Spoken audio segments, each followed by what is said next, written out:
Okay. Actually, maybe I need to move this over here. Let's performance mode for now while I set this up. Basically, I wanted to stream some commentary slash analysis, maybe. We'll see, of the title match that's going on right now between Fujii and Watanabe.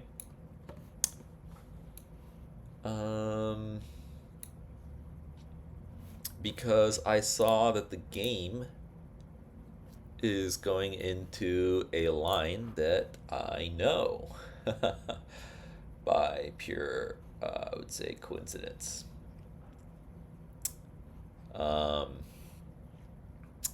So actually, wait, do I have my... Yes, I bought a book recently. This is the book. Kyokugen Hayaku Rigging, which basically just means like all-out attack, rapid attacking silver, or something along those lines. And Fujii's actually going for it right now against Watanabe. So the game is something like this.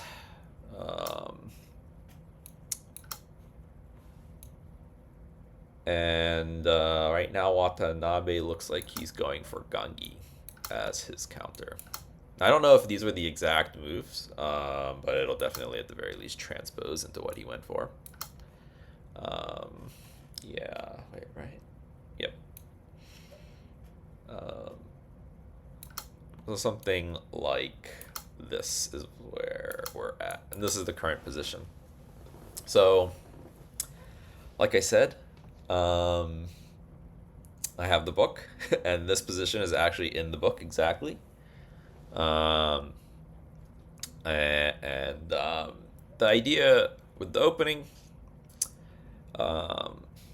if, for example, instead of closing the bishop diagonal here, it's also very possible for Watanabe to play something like this. And this is essentially accepting Fujii's bishop exchange. Right, so it would go something along these lines, and for sure Fujii would just be like, all right, whoops, let's trade bishops, and I get to play my bishop exchange. Yay, right? He just loves his bishop exchange.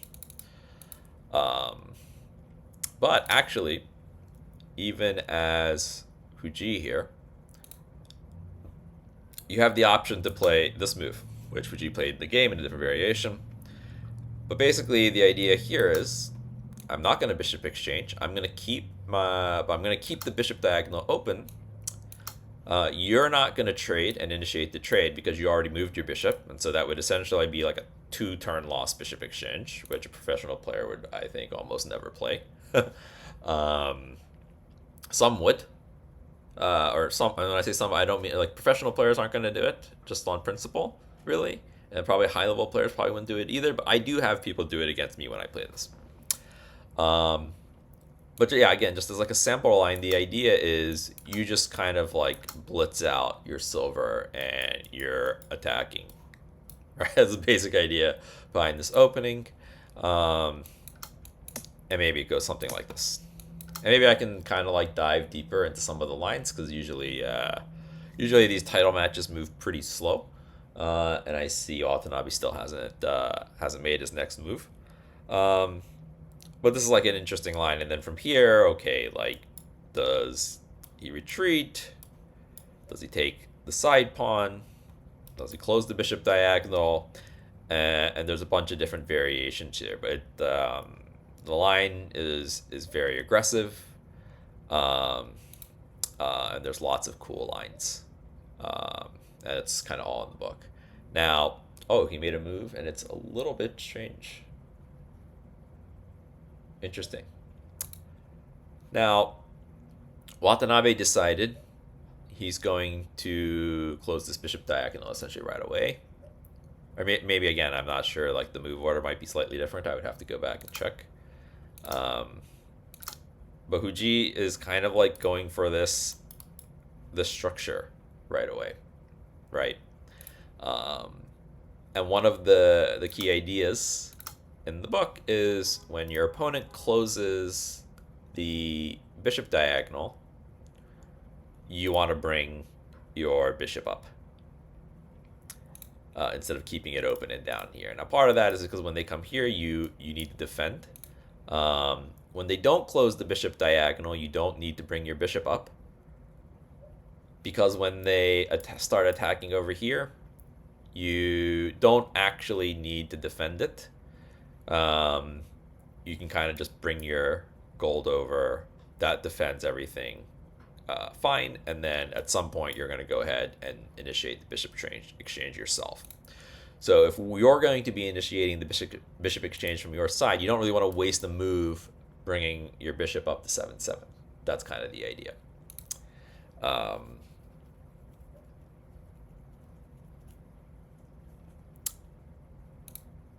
of course, when they've closed the bishop diagonal, you can't initiate the bishop exchange. So it looks like Watanabe has moved his right gold up. Interesting. So probably it's going to go like this. So right now it's going to be interesting what Fujii wants to do. He could kind of back into this. I'm trying to think. Yeah, he could also kind of match what Watanabe is doing. Go for Gangi himself.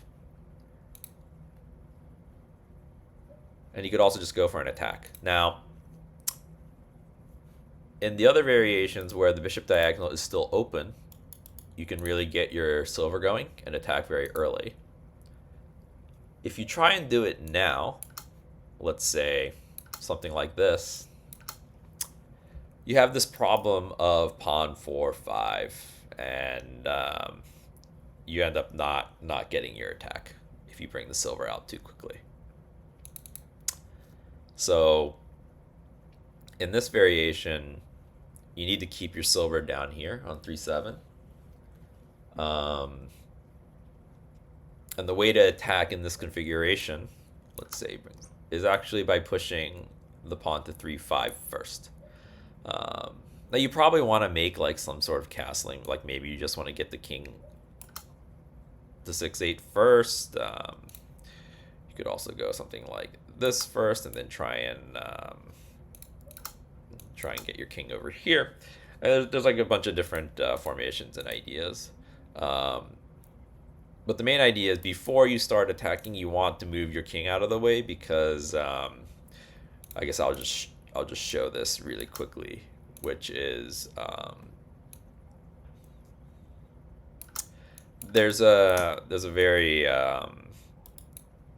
actually you wouldn't take. So here the idea is that you would do something like this. Obviously this is not good for Sente, but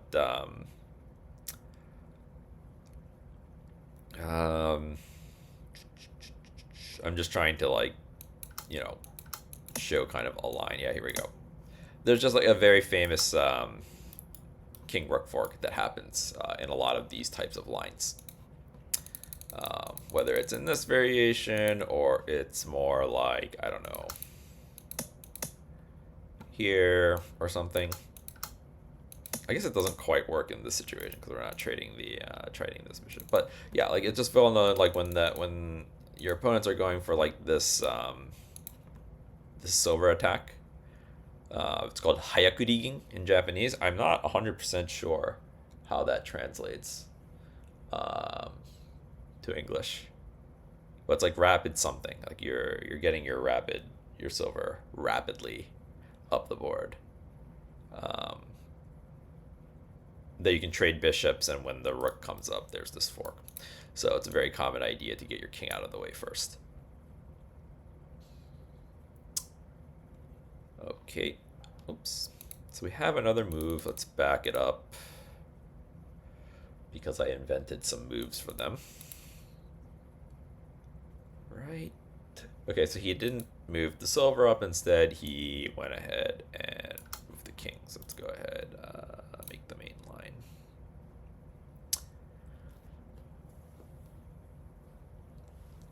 But again, like this kind of falls in line. He could still try and go for, oops.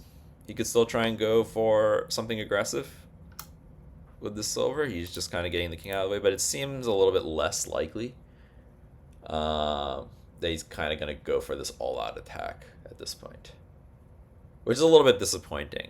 I mean, part of it is that Watanabe decided to block the bishop diagonal. Part of it probably also is that I mean, the silver being on 3-2 is a little bit different as well. I showed initially the variation where you might move the silver to 2-2 instead of closing the bishop diagonal right away. But there's also a variation where you move the silver up to 4-2. Now it's kind of similar to moving it to 3-2 and then close it, because the idea here is usually that you're going to close the bishop diagonal and then bring the silver in and make gangi.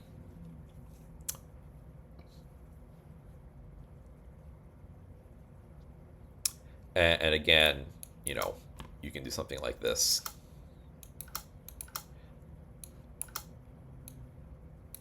And similarly to kind of the version where the silver's over here, instead, when they close the bishop diagonal, you can't bring the silver up quickly. And instead, you go ahead and defend this side and bring the bishop to block.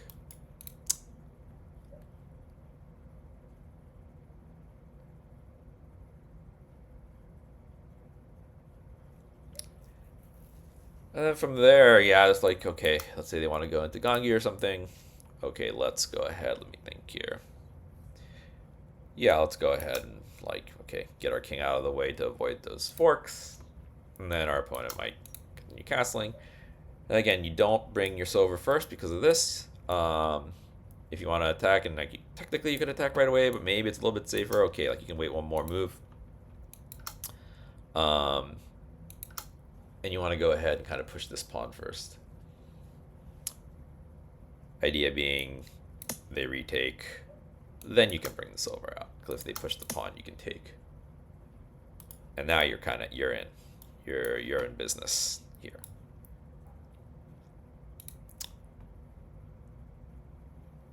But yeah, we're not quite going down that path. Oh, what? Okay, so he's not going for gangi actually, because Watanabe has brought his gold up. That's interesting. All right, let's go ahead and post that we're streaming in Discord really quickly. Forgot to do that.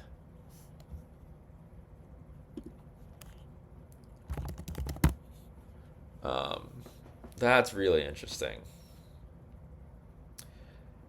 So it's actually pretty popular in professional games right now to when you're gote against a static rook player to play gangi, because basically whatever strategy Sente tries to throw at you, whether it's Yagura, whether it's bishop exchange, basically against anything you can play gangi. When it's a double static rook in your gote. Or even, obviously, you could do it when you're Sente too. It's considered more like you're basically just going to get an even game no matter what you do. So for Sente, maybe you don't want to do it because you don't get an advantage. But right now, it's very, very popular to do it as gote.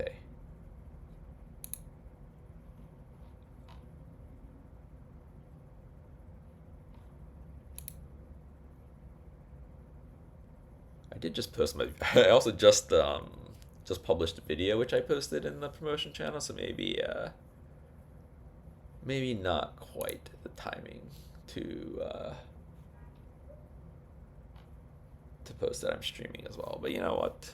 I think people still want to watch.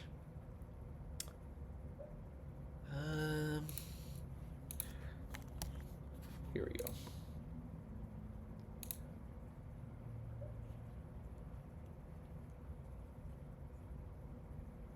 So yeah, like this gold move from Watanabe is basically saying he's not going into Gangi because when you're going into Gangi, he's not going into Gangi because hold on one second. Here, copy. Let's get rid of this.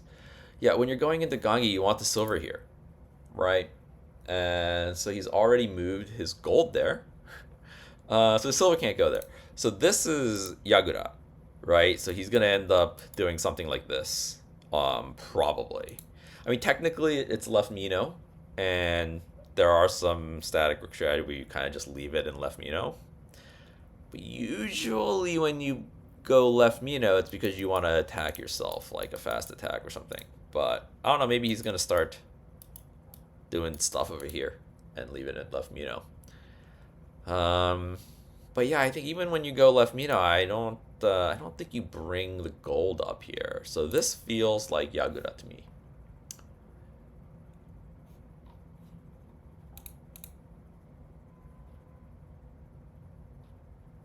Feels like a Yagura game to me.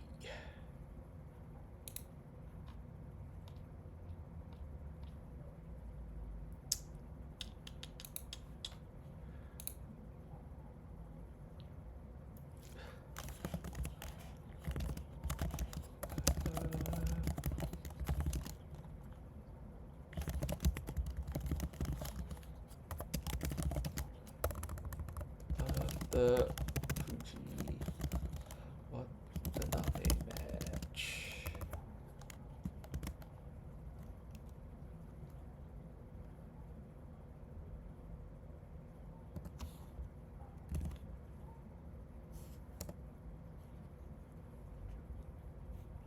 Okay. Wait, hold on. I need the board back. Okay, so yeah, no move. I mean, this probably surprised Fujii quite a bit as well.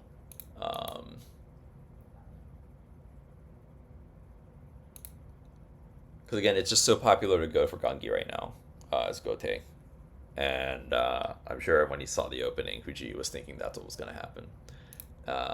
So this is quite the switch up actually from Watanabe to go for this gold move.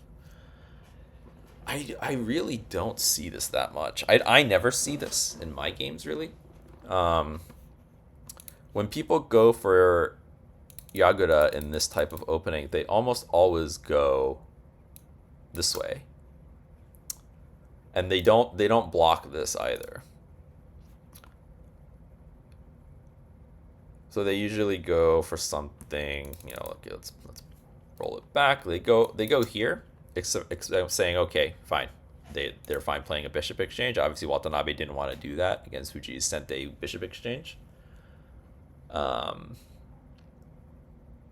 then, it goes something like this.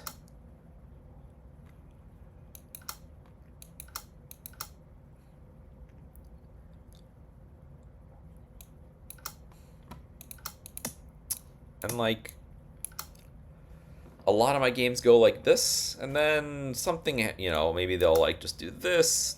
I need the block, and then they'll block here because they want to get their bishop this way.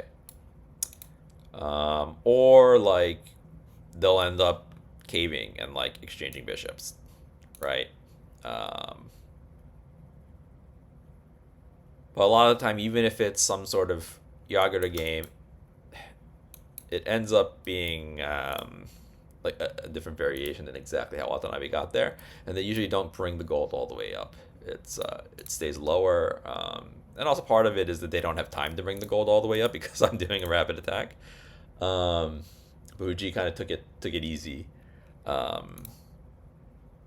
Yeah, so this is actually super interesting. I'm curious to see how things are going to develop here. Whoops. Because I didn't really see this move coming. Let's just turn the engine on real quick and see what the engine thinks. Yeah, just even. Oh, interesting. Pawn 5-6. It really wants. But it also likes silver 3. I really want to see silver 3-7. It's just a nice nice attacking move. Something I've been playing. So, and I mean this Hyakurigen attack is doable really against Gangi, against Yagura. So I would love to see how Fujii plays it here, because normally when he plays, I think Hyakurigen, he's doing it in bishop exchanges as like a curveball option. Um,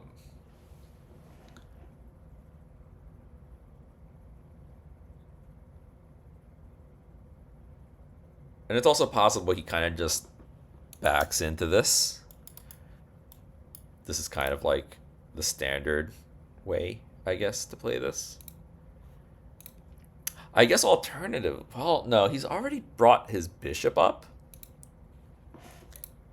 Which again, I said that's kind of the idea of what you want to do when they close their bishop. But the downside of doing this, and this might have been Watanabe's plan, is okay, like if he thinks I'm going for Gangi and he brings his bishop up, I'm going to actually go for Yagura.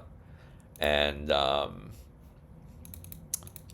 there is a line in Yagura that people generally try to avoid. I'm not sure exactly how you would get to it from this opening.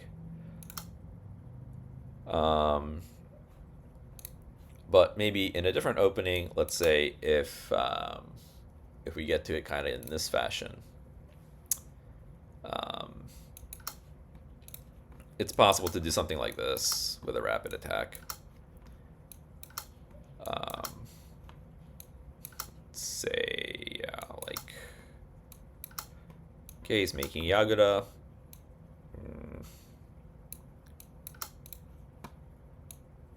We're both making Yagura.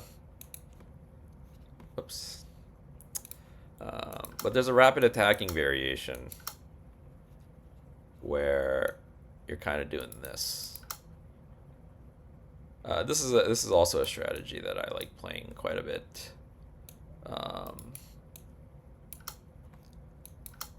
And the idea actually is you keep your king over here, and even though normally this silver in Yagura is a defensive piece, how do they normally do this? Like this or something? You actually bring it this way, and you have this giganto attack, and sometimes you're even able to get this. Yeah, so it's like a 5-piece attack, where you're attacking with bishop, rook, knight, and both your silvers, and only the 2 golds are defending, but you're pretty far away. And like, you have some nice defensive resources where, like, if you end up trading rooks or sacking your rook because you're doing this rapid attack, I mean, let's just go crazy. I don't play the other side, so I can't really remember exactly how people kind of counter and defend against it. But because you're kind of getting rid of this pawn, at some point in the game, you're going to have like this really nice pawn drop. And that's kind of like your main defensive resource. And other than that, you just kind of go all out and attack.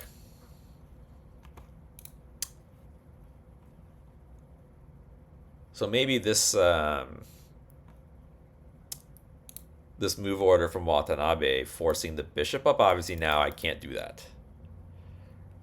So maybe that's kind of part of his idea, is he wants to play Yagura but doesn't want to face a rapid attack. And he found a really nice move order that kind of provokes the opponent to play this bishop move first.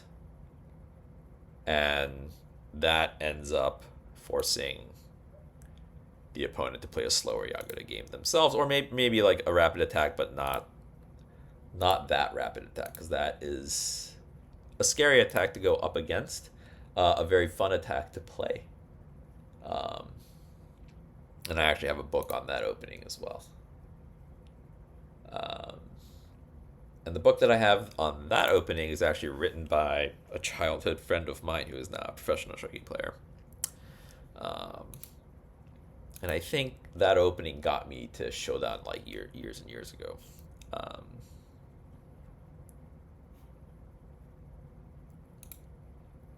Oops. So this is not the current position. The current position is here. I was just thinking, okay, he's going to Yaga. Like, well, maybe what kind of rapid attack could we kind of switch into? But I think we're probably gonna see.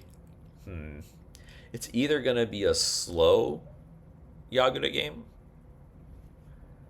where both of them are gonna like full castle into Yagudas, or I mean, it's still possible for Fujii to like go for it. Maybe he's gonna do this first. Right, so maybe something like this. This would make sense. Yeah, maybe get his king a little bit safer. Watanabe can do the same. But maybe here he can say, king's getting a little close, a little vulnerable. And maybe now we can try and break through. Because one of the downsides, like this is a reasonable attack against Gangi even when the silver is here. But oops, sorry. But it's like an extra good when this is a gold instead of a silver, because you can't ignore this pawn push actually.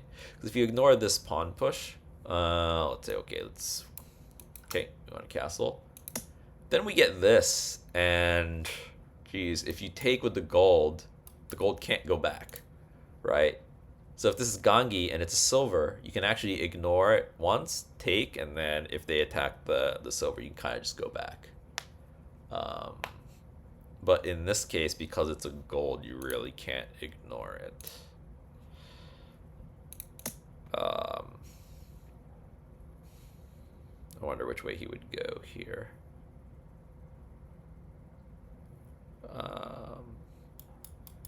Thinking about these. I think both are viable. This runs into this, but I think it's fine. That looks pretty good. Although, let's see here. Maybe something like this. And then there's some bishop drops. Yeah, this actually kind of looks a little scary.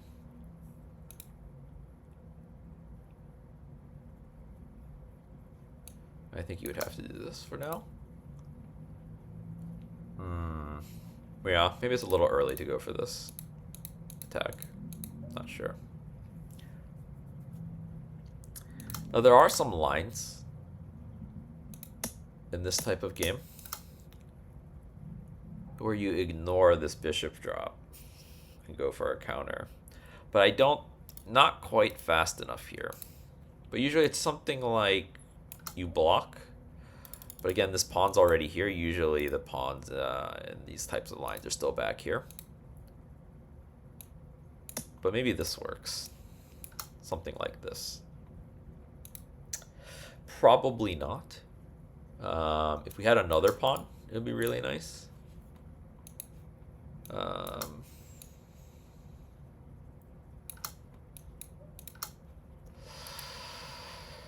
Yeah, this doesn't seem quite enough, right? Not quite enough. I mean, okay, let's just see if I can't, like, we're gonna get, like, insane amount of variations, but let me just show maybe a variation that's similar to what I was just showing. Which way is it? Yeah, it's like this, I think.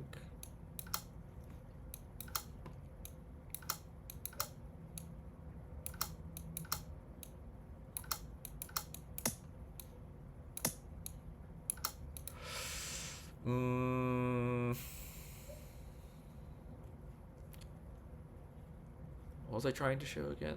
I was trying to show the, so maybe, like, okay, just for simplicity's sake.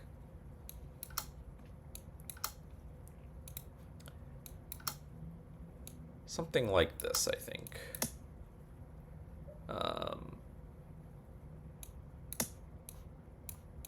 Oops. whoops, here, you can do a move kind of like this. And compared to the previous variation I was showing, where this pawn was already up here, here you don't have the initiative as Gote, right? So this bishop is going to be blocked off until my silver moves. And then even then, you're just taking this pawn, and it's going to take you 2 turns to get to the rook. So as an example, I mean, I don't think you would want to make this move. But let's say like this, and if you go here, this is a line where you can actually kind of just let them take the rook, and you get 2 pieces. I think in this exact variation, it's not great, but there's some variations where this gold is still back here, and in that case, this is really good, right? Because this would end up being its middle. But I know that there are some variations like this. But again, this is still, I think, a pretty long ways away. Because, I mean, we're even assuming this pawn push, and Fujii is still tanking, actually. Seeing this gold move. So I think you can kind of see, like, yeah, it was pretty surprising. It was pretty surprising, even for Fujii here. And I was surprised, right? I was surprised as well to see this move from Watanabe. It just seemed obvious that he would just, okay, go for the standard Gangi as Gote, and that's the game we were gonna get. But nope, Watanabe had a surprise for us.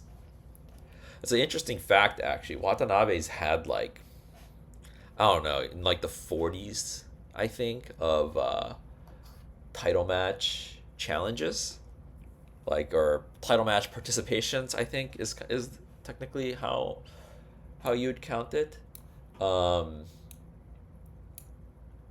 And in all of those title match participations that he's had, either as the defendant or the incumbent or as the challenger, he actually has never participated in the OE title match until now. This is his first time in his career actually challenging or even participating in this title match.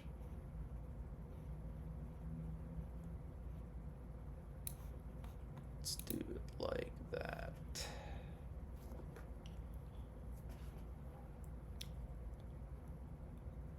Okay, so it looks like they're stuck for now. So I'm gonna play a game on Shogi Wars. Let's see if I can't get Chrome to not super suck here. Oh yeah, there we go. Let's try and go into our Shogi Wars thing. You know what? Maybe we'll just keep it here. We'll just keep it here. Oh, I don't have to switch back and forth. I don't have any silliness to deal with. Okay, so Fujii's in the tank. So we're gonna play a game. Let's see. Do I want to play 3-minute or let's play a 10-second game. I don't think I'm in the mood for a 3-minute. Ooh, okay, but maybe the dimensions aren't quite right for this. Looks not the worst. Not the worst. It's a little cut off, but who cares? Oh, the avatar's blank. That's weird. So let's actually try and go into some of these lines that I was showing. See if we can't get them over the board. Okay, so this is probably more of a ranging work game. Okay, yeah. So this, we're going to be going into a line that I kind of covered in my video that I just put out, analyzing the recent Nishiyama game, where she was trying to qualify for the professional entrance exam, I guess is the way to put it.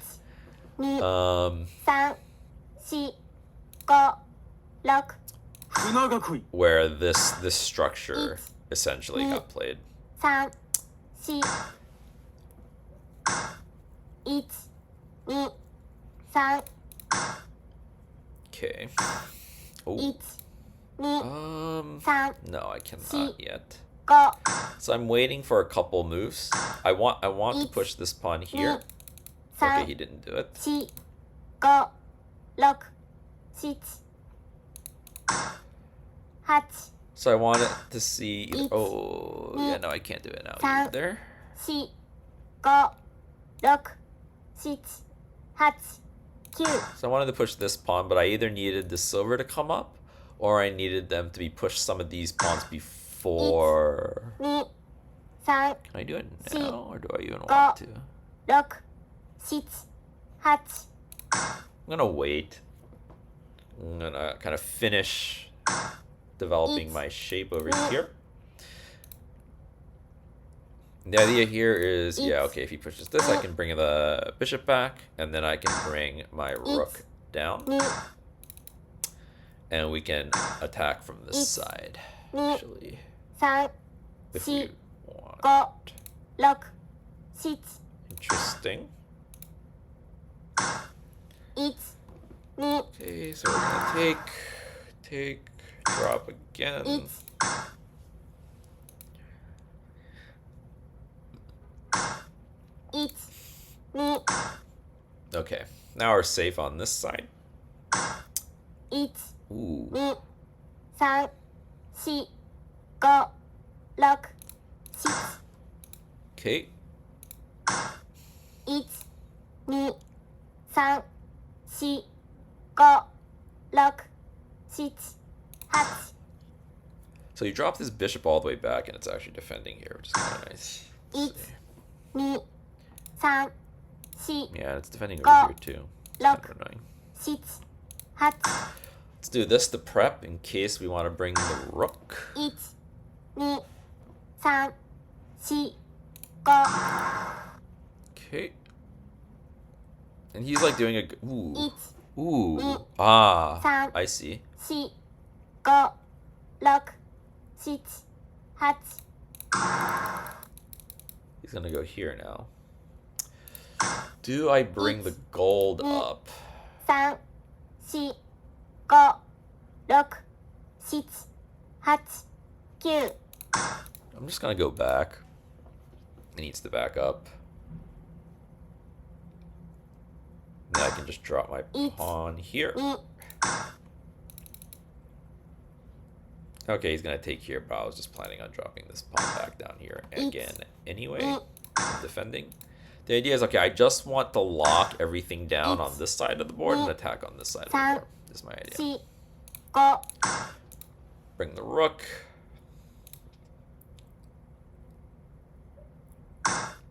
1、 Trumps the knight. 3、4、5。 So our bishop is also eyeing this. So we have a nice edge attack going. And 1、 Fujii made a move. 2、3、 Interesting. 4、5。 So I don't want to allow this. I don't want to take and let him drop. So I need to take with the silver, and then I can recapture with the bishop. Fujii made a move. Interesting. And it's ooh. 1、 Okay. I guess kind of just okay. It's not gonna be that interesting, probably, or not as interesting as I'd like it to be. I guess that's the way to put it. 6、7、8、 9。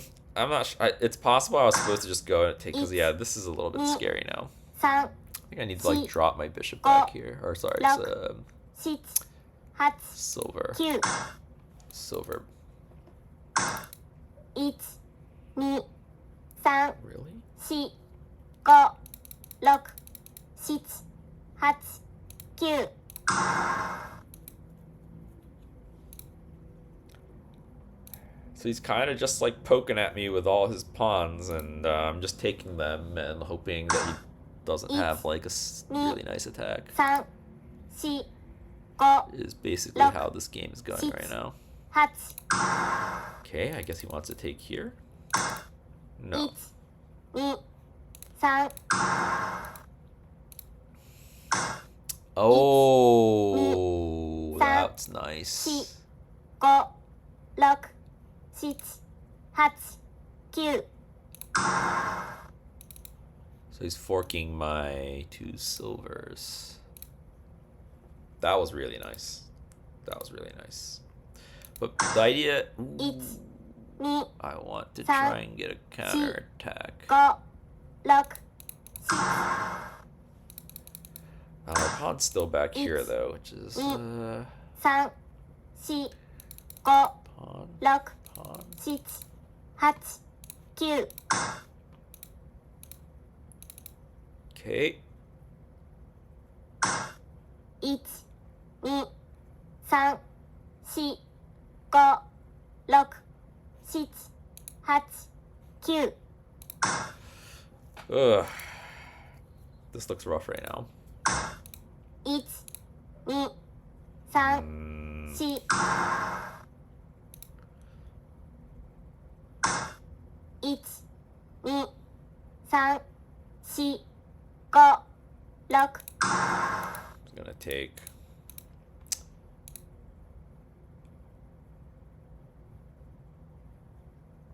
I mean, we still have this edge pressure, and we've been able to get get this over here. So in a way, he is sandwiched. In a way, he is sandwiched right now. 1、2、3、4、5、6、7、8、9。 Okay, that's scary. 1、2、3、 Okay, that's basically GG, I 5、 think. 6、7、8、9。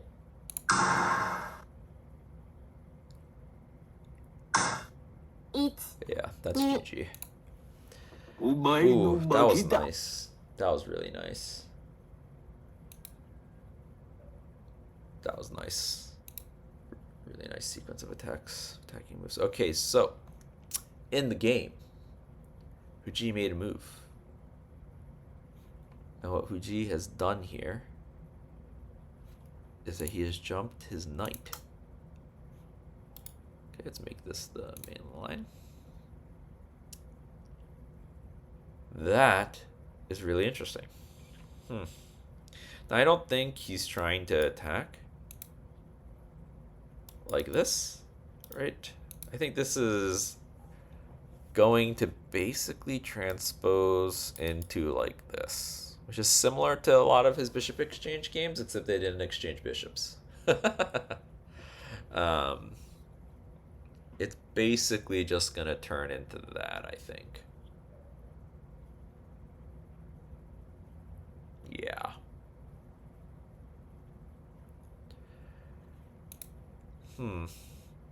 That's really curious, though.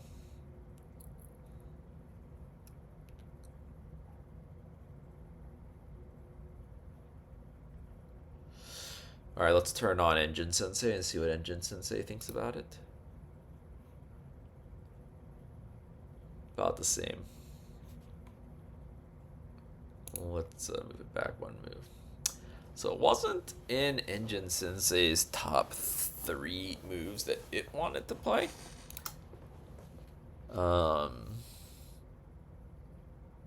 But it doesn't seem like it's any worse. So now what does Watanabe do?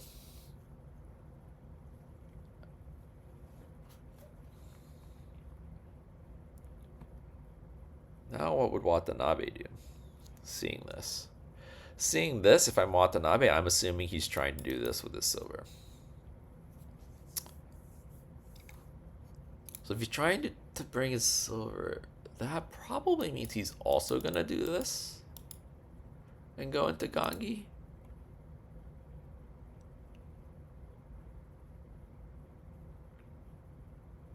Oh, it's going to be a very slow game, I think, looking at this move. I guess he could also, like, try for some sort of attack with this.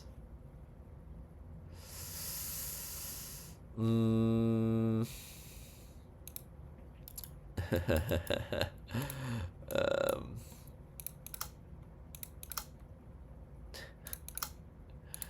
maybe what we're gonna see here.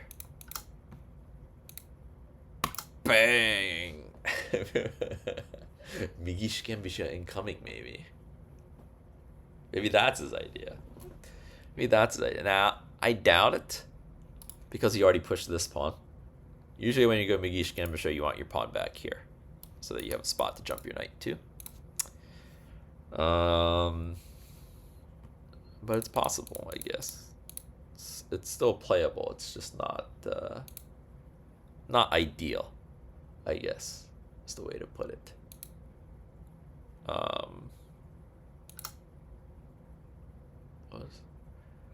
Okay, no, this was just me. It was just me making things up. So this is the actual board position right now. It's really interesting. Watanabe made it kind of look like he was going for Gangi in the opening. He basically declined a bishop exchange game, which Fujii always goes for as Sente. And then he still went for static rook.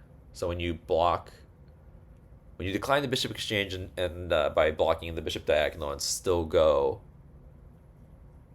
static rook in this manner, generally speaking, people are going Gangi. And you can even see the engine just wants to bring the silver up. But Watanabe decided to kind of keep it a little ambiguous at the beginning, and then with this gold move, he's saying, okay, I'm not going into Gangi. He's either going to go into Yagura or he's going to keep this left Mino shape. I think left Mino, it used to not be very popular in double static rook games. Basically, you have just this weakness if you bring your king all the way here that you've pushed these two pawns, especially this one. And you're really vulnerable to bishop, to this line, to bishops. But it's become pretty popular, I think, recently. I don't know about versions where the gold is up here, but keeping the gold down here or maybe even way back here, it's kind of common, I think, to bring your king to like 3-1, park it there, and then just like go for an attack. But I'm not actually 100% sure what Watanabe. And actually, this was Watanabe's move. He brought the silver up. And so what were my predictive moves? Is hoping for Migi Shiken.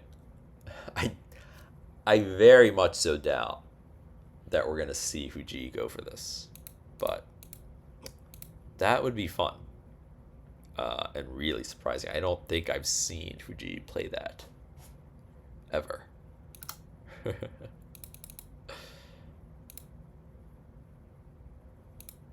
Yep, so this is the current board position. Let's take the engine off.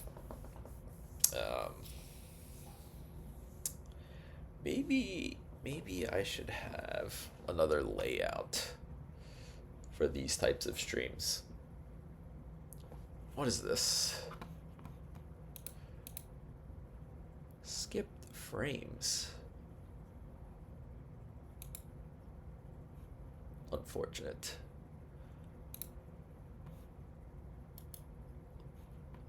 Maybe we can turn on performance mode and see how that goes. All right. Oh, we have another move. Oh. Magic Based is now following. Thank you, Magic Based, for following.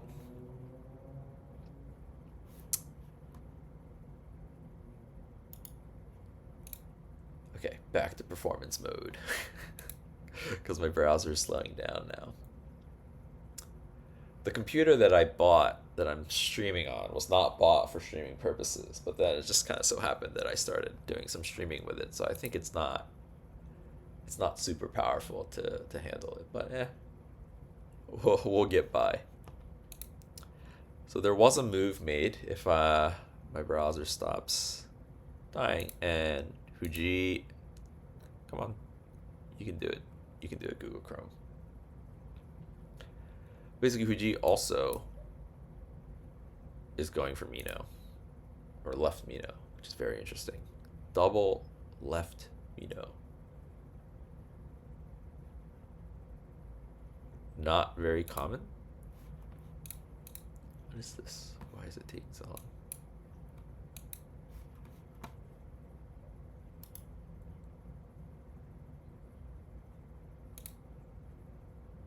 Yeah, this is actually, I think, quite rare. Even in these professional games. Or I guess maybe especially in professional games. It is very, very slow right now.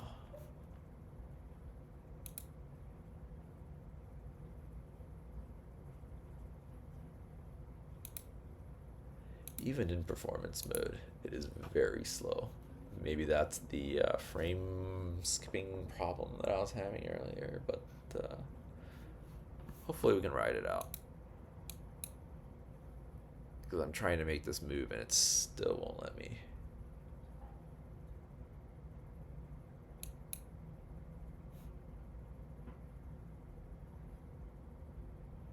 I don't want to restart anything.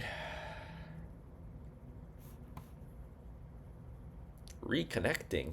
I'm not even connected. Am I even live? Am I even live?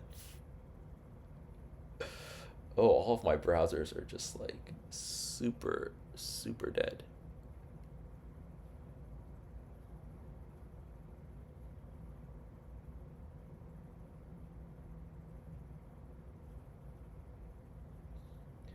We might need to restart the stream. Let's see. I mean, it seems like the stream is still doing okay. Oh, and actually, the move came through. Interesting. Okay. But yeah, so Fujii went ahead. He's also making left Mino. I don't remember seeing double left Mino in a professional game ever, actually. Actually, we should promote this to the main line. Let's make this the main line. So I'm not actually sure what the heck is happening here. Now, he's making left Mino, but he hasn't committed the gold up the way Watanabe has, right? Here. So for Fujii, he still has options, right? So he can actually still go into Gangi like this. He can stay in Mino and try and attack. Although, again, because he brought this knight here, he doesn't have the option of attacking with the silver. So either he's going to do this, make Gangi, or he's going to bring the king and make Yagura. Something like this, maybe. Some combination of those, or one or the other. But yeah, again, it's very interesting actually that they're both going for this. This is pretty rare, I think, in Fujii games, because he just plays so many bishop exchanges.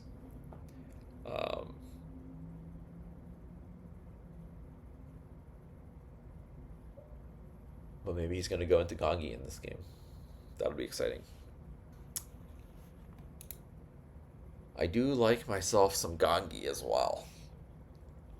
So I showed this book earlier, hoping for Hayakuri. Looks like we're not getting that. But I also have this book that I've been studying for Gangi.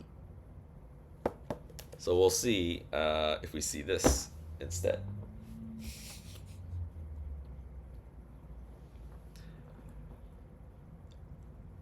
So again, it looks like we're stuck a little bit from that move. Watanabe's thinking. Which is really interesting that they're thinking so much in these variations. There's not a lot, not a ton going on. But I wonder how much they've studied this double left Mino position. My guess is probably not a ton. You just don't get it that often, you know.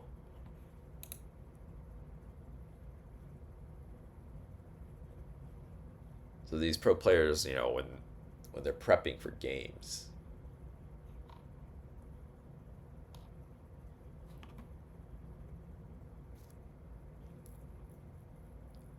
they have to take into account so many possible strategies that you really, really need to kind of pick and choose and predict what your opponent's going to play. And sometimes you're wrong. Sometimes you're just wrong.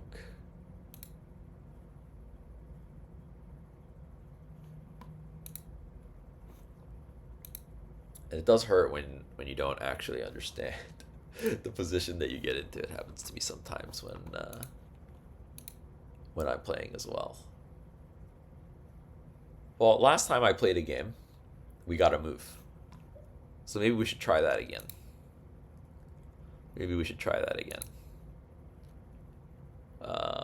I didn't like the 10-second, the time pressure of 10-second. So let's try 10 minutes. Let's try a 10-minute game. See how that goes. お前が後手だ。対局開始。 Mega 3. And he's summed up. So here we go. We're going to have a Gungi game. Very similar. Okay, so he did. Okay, we're just going to do this, not think too much about it. So because he did this, okay, he's not going for Migi Shikembisha. He also double pushed this.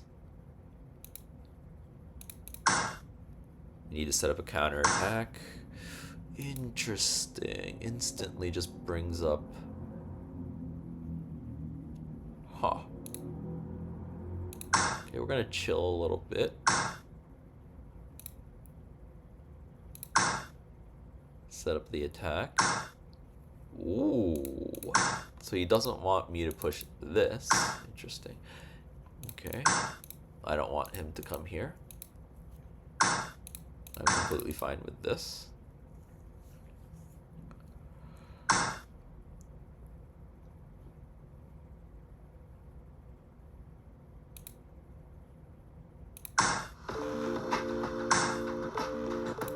Getting an ad. I don't know if you can hear that. Let's just mute YouTube. Okay. So he's going for Yagura. Because Yagura, I would have ideally kept this back.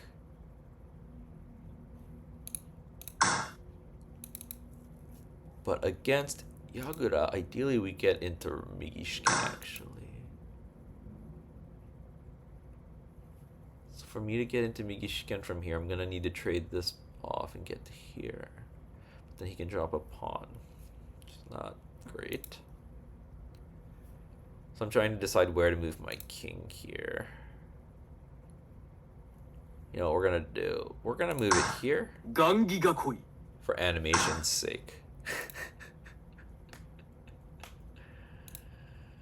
I want the animation.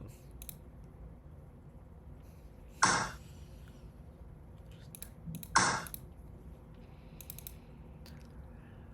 could have brought it over here. But yeah, I kind of want this. I want to open this up, and I think I want to bring my bishop back. And the question is, when I bring my bishop back, where do I want my king? Let's bring the king all the way. He took the bishop off of the main diagonal, so it's kind of safe all the way over here. A lot of times with Gungi, you don't do this because of that.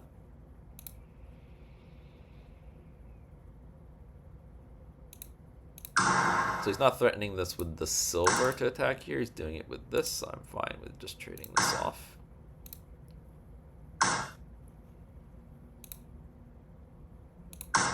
Okay, let's bring this back. We want to try and attack this way. He's going to want to attack this way, but okay. Now I'm debating whether I want to jump this knight or not.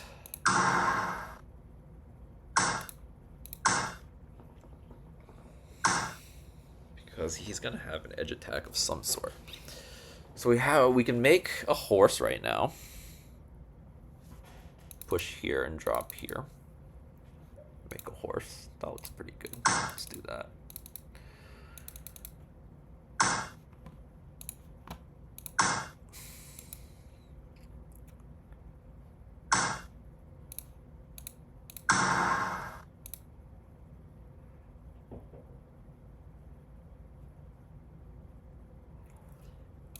Maybe we should trade this pawn. Trade this pawn. Trade this pawn. Trade this pawn and bring my horse back. That looks pretty good. What does he want? This is one thing I'm trying to get better at for sure, is what is my opponent trying to do? Whoa. So he doesn't want me to exchange this. So like I just said, need to think about what my opponent is trying to do more. That's exactly what he's doing. He figured out I wanted to exchange here. Okay, if we exchange the edge, is that good for me? 7分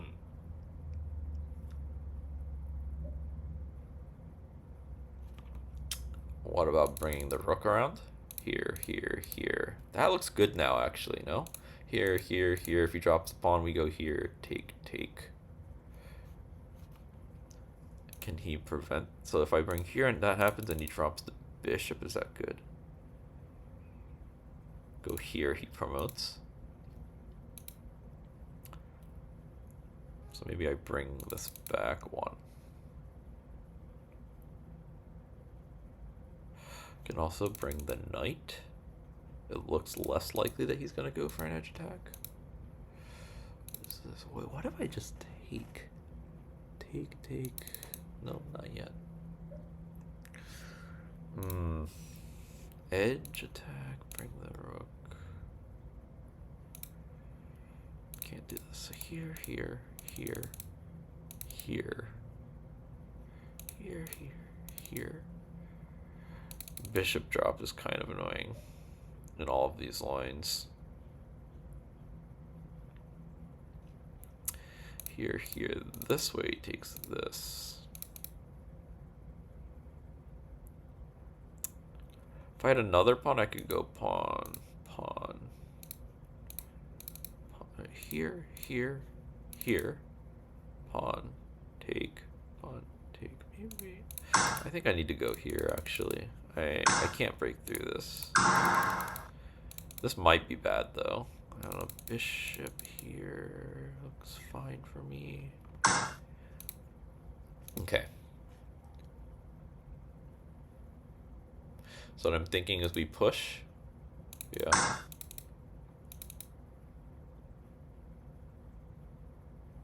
The idea is to push and then drop a pawn. So that we can jump our knight. And then we're attacking the edge. So this is a tesuji called tsugifu.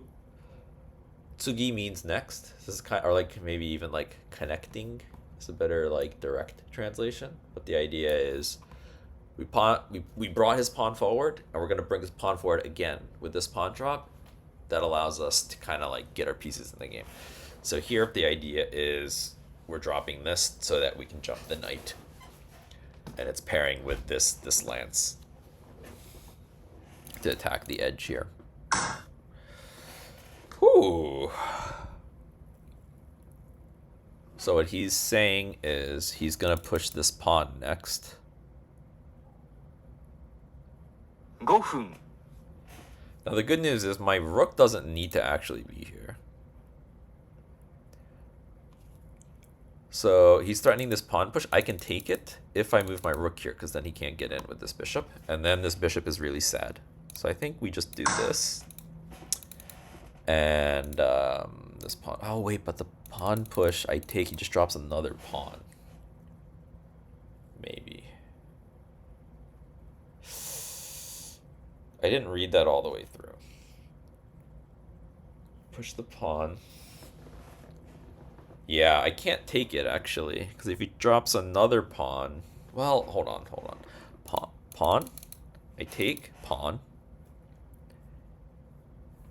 Take. Oh, really? He really didn't want this to go through. Okay, we're going to take. Oh. Interesting. What if we jump now? He takes. We take.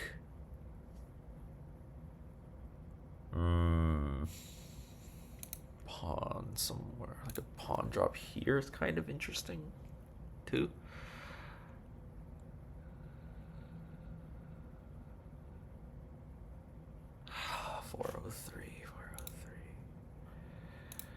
We really want a knight if we can get one.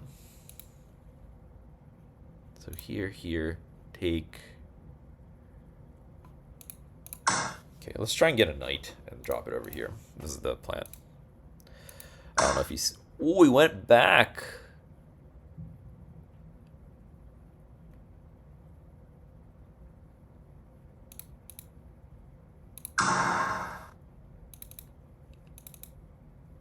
We probably should have promoted because now he can actually come this way.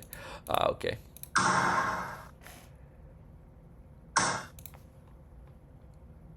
I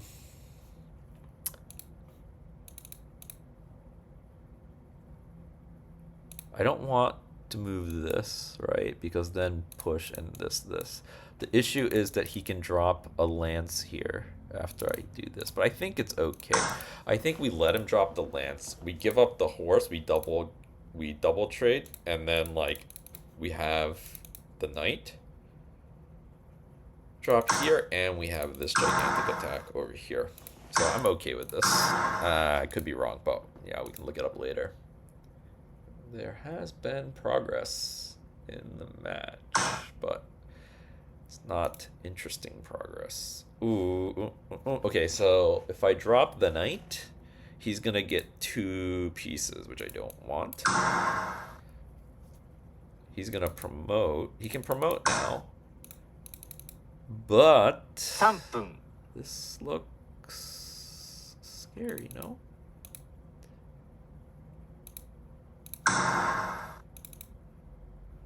So back here, maybe. Take, run. Runs immediately. Interesting. Thinking about pawn dropping here. Take. So if back here I can take, and I get a 2-piece exchange. If he runs, I can drop a lance. Playing a little bit fast now, because I think I need to. Running out of time. I have another lance.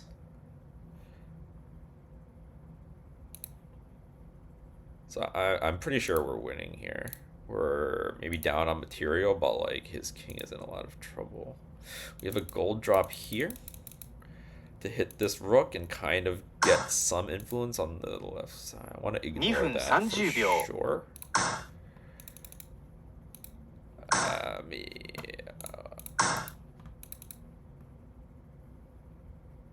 I should have taken. I should have taken first, because then his king has to... Oh, he's gonna... Yeah, that's interesting.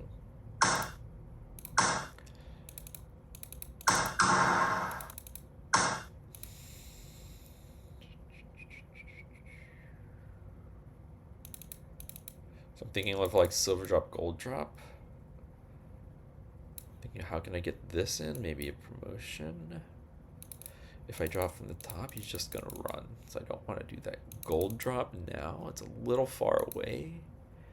Silver drop. What can he do to prevent this? Can silver 2分 drop here?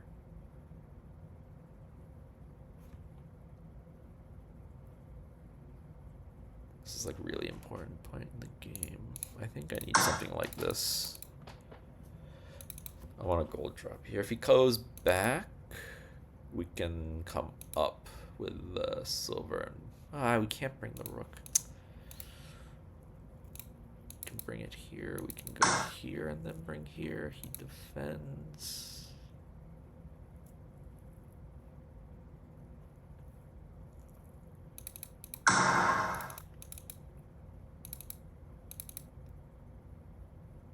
This is kind of scary. Like he like drops the knight and just like goes in here, but we can kind of come back, I guess, in that case. Oh, this is nice. Oh no, wait, but this is 1分30秒 but actually we have this.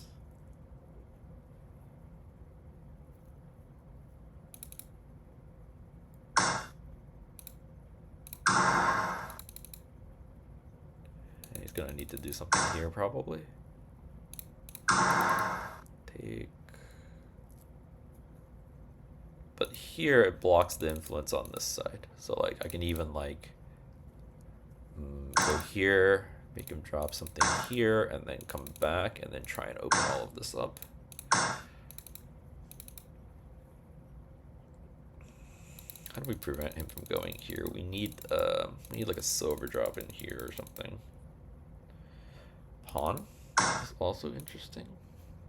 Okay, now we want to go gold here.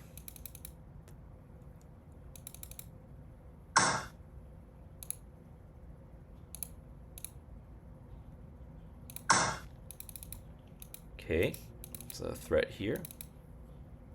Should probably go back. Oh. Got a minute left. Okay.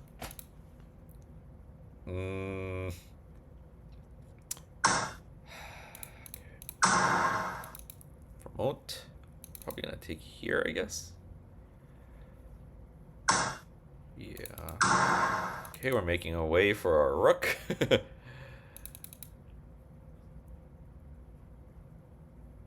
So if he takes, we take. So he needs to like defend, but then it blocks his rook. And then we can promote the silver this way. Push. No, we take. I think this is looking good for us.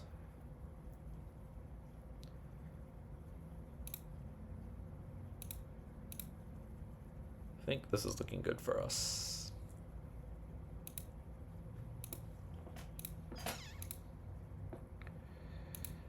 We only have a minute left, so we need to play very quickly. So we want to take this gold. If takes, we take the gold. We want to promote here. We can drop a pawn here as well, which blocks this, which is really nice.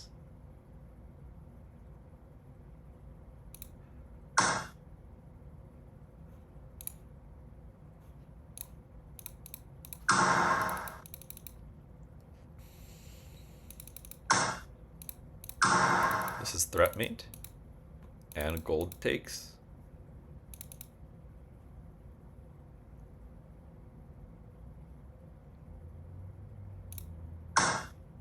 One分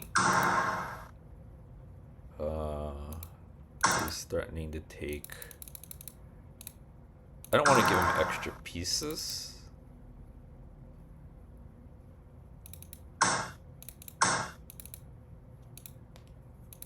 But I'm completely safe here.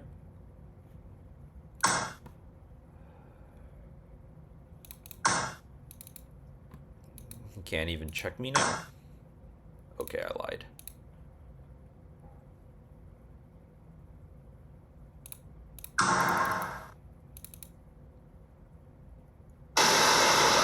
GG! That was a really solid win against the 3-dan, actually. Very solid win against the 3-dan. Nice. I have to say, one feature that has been launched by Shogi Wars very recently is this. Now, I don't know who the hell is sharing Kifu directly to Twitter, but at least I can click this AI button. Oh my god, browser. At least I can click the AI button and it gets me to the Kifu that I can download in one click, as opposed to before I would used to have to like go in here. I can't remember actually even how you used to get it.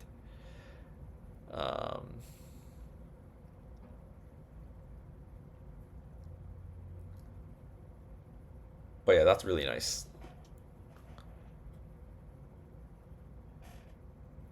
Oh my god, but the browsers are so slow. I think part of it is because I'm like watching for live updates on YouTube.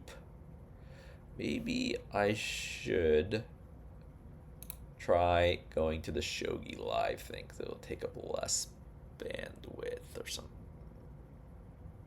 something like that. Oh, interesting. Why does this... Wait, is that a new thing? Oh, wait. Wait, now it's back to Sushi on Aero. Maybe that's like the premium version that's getting hidden or something.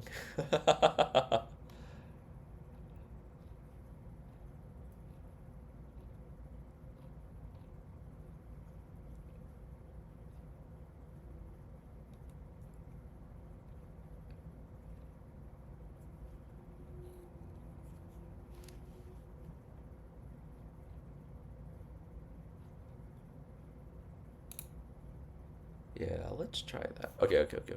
Wait. Let's go ahead and download the Kifu. I really don't like using their analytics wumbo jumbo whatever. Oh, that's right, but I'm and actually there have been some moves. So let's try and get those moves on the board. So the last move was silver 7-8. Yes. And so since then we've gotten pawn 7-4 and pawn 4-6. So after all that, it looks like we're gonna end up getting a double reclining silver game, just not in a bishop exchange. That's interesting. Double reclining silver, but not in bishop exchange. Huh.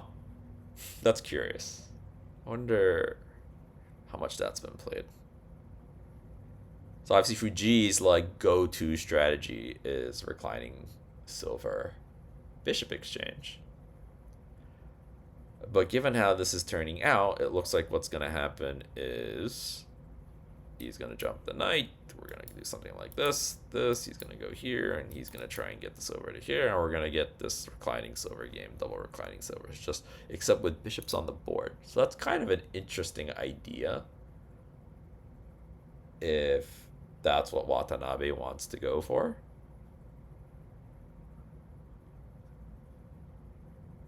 Is okay, let's see how you do with the bishops on the board.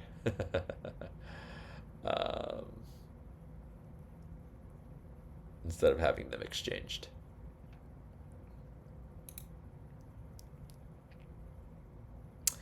So what I want to do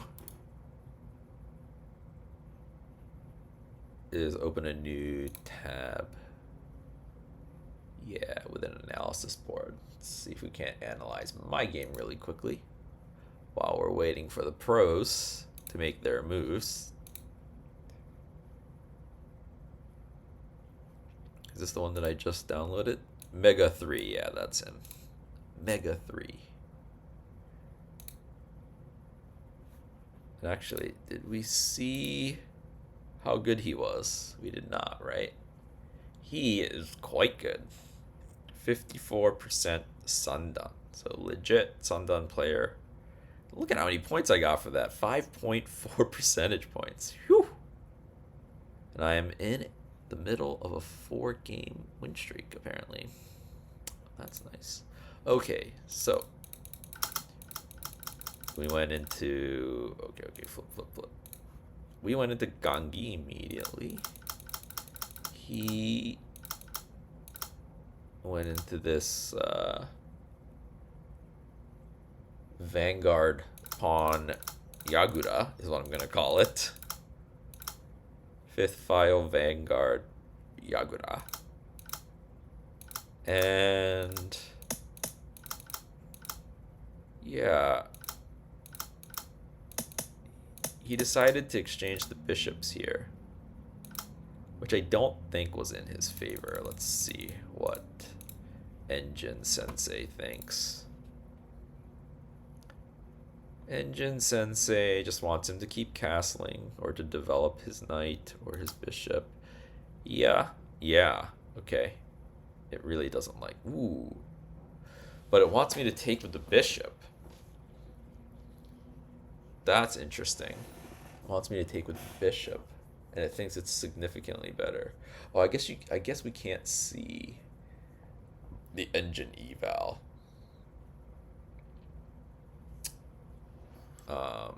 Basically, engine is saying it's -1 here.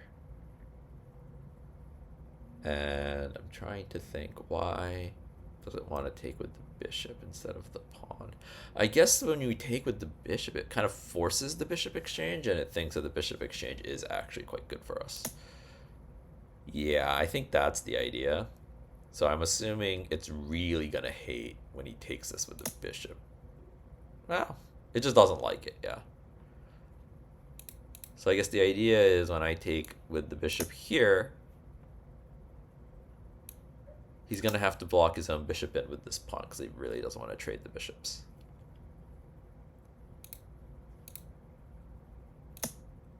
So I was right that this bishop exchange did not seem good for him. Now, interesting. Engine wants pawn 7-5 instead. It also thinks 6-5 is okay. But it wants pawn 7-5. Let's see why. It wants it to recapture. Oh. Oh, I see. So instead of simply pushing 6-5 and making the horse right away, it wants to do the pawn sack first and then take back with the horse, which lets you trade the 7th file pawn, which we wanted to do in the game, but he prevented. Oh, Engine Sensei. Engine Sensei. So good. Wow. Okay. Okay, Engine Sensei. I see what you did there. I see what you did there. Very interesting. Yeah. Yeah, that is better.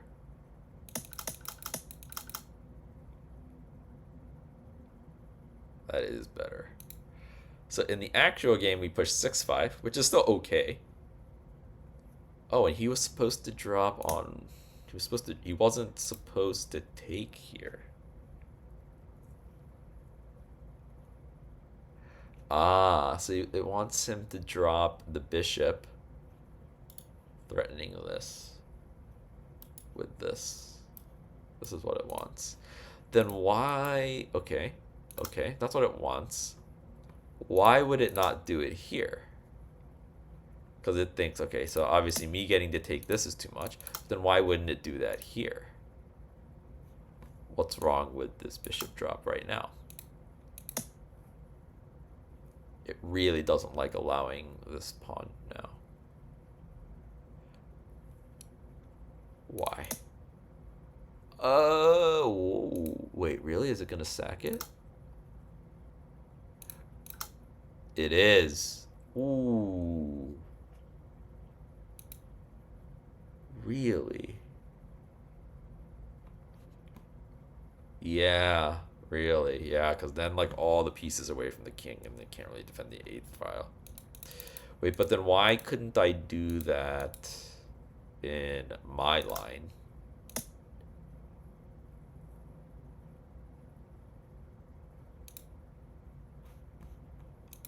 Why couldn't I do that here? Because here it would take with the silver.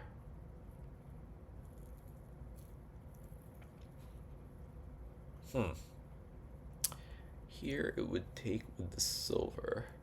Why? Skipped frames.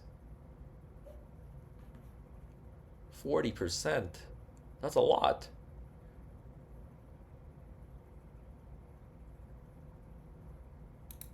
Alright, let's try performance mode again. And see if that takes care of it. So no moves in the Fujii Watanabe game. So I'm trying to understand here what the difference is here between pushing both pawns versus just pushing the 7th file pawn right now. And okay, so now the question is, in the other variation, where is it? Where we push both pawns, right? It's like this.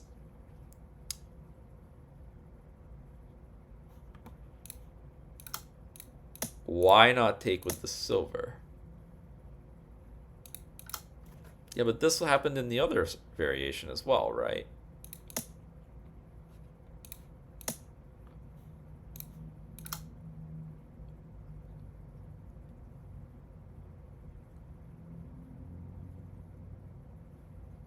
What? What?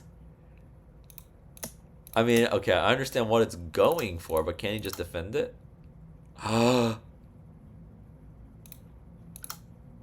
Look at that move. Ooh. Wait, okay. We're just gonna keep going back and forth here. But why? Oh.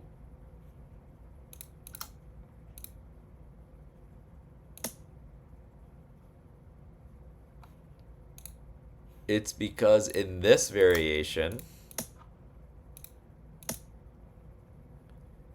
we can't take the silver because the pawn's in the way.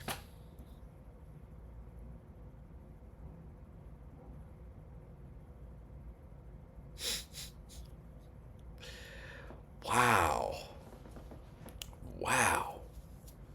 Okay. Well, I'm glad we figured all of that out.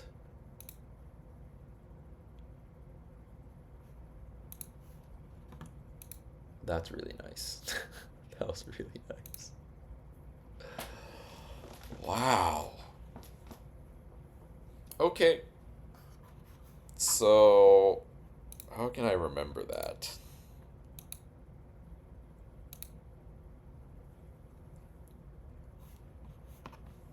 How can I remember that?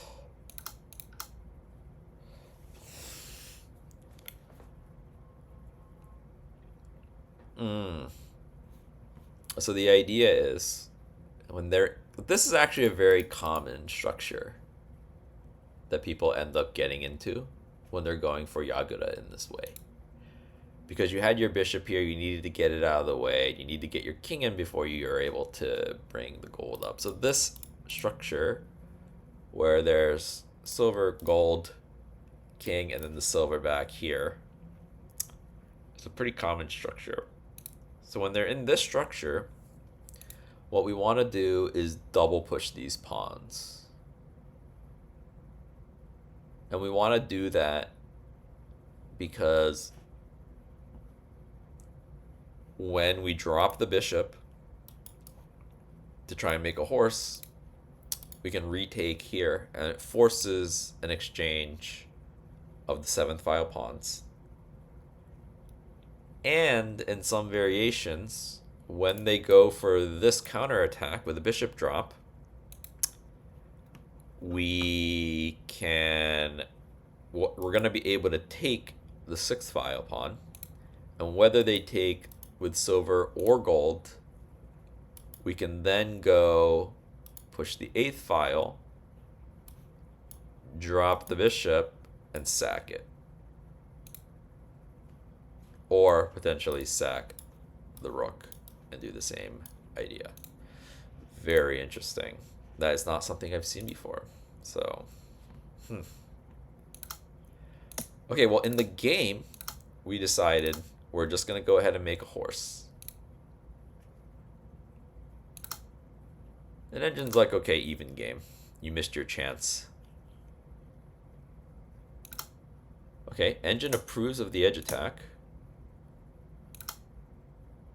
Wow, Engine thinks we are now very far ahead due to this edge attack. Which is interesting because in this position, it's a value. Oh, okay. Yeah, okay. So it initially started evaluating this position as right around -1. Still good for us, like -1.2. It's at 1.4. But once I push this, it goes up.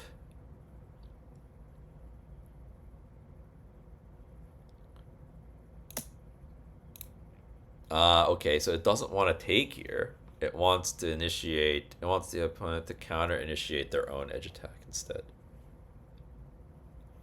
But even then, it's evaluating this position now as -2.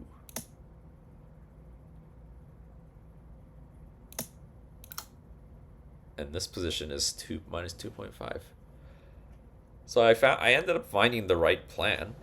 I mean, I did take some time to think that through.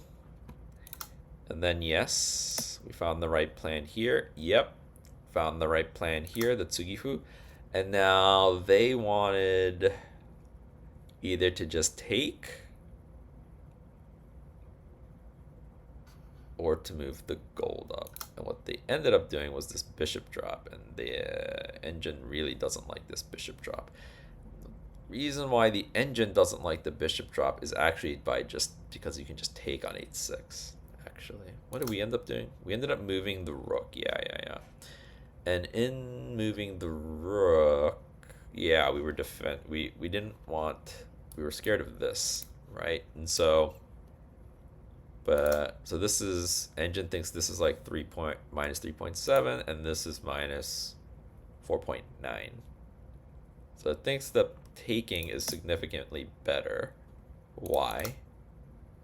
Because you can sack the pawn, and if the king takes, discovered check and take the silver. Ooh, okay. Oh, so the king can't take the token. Wow.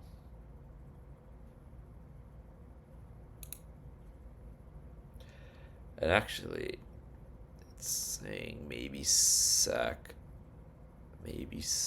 the horse first. No, come on, token. Wow.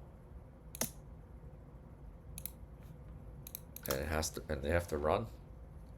Wait, and then if they run, it wants to sack horse.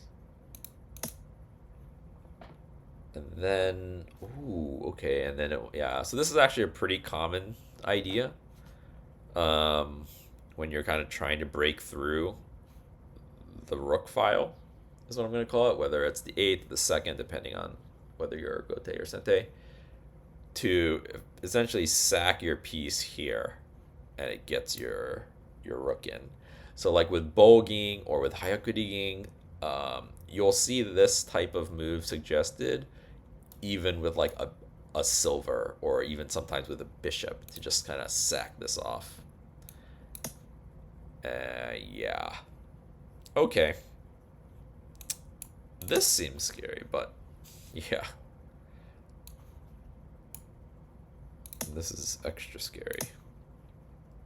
Oh, and it just gets ignored again. Jesus.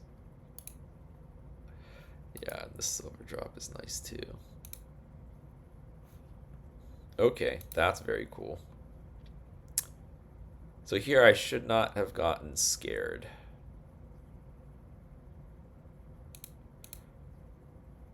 I was too afraid of this bishop drop, but it's actually too slow.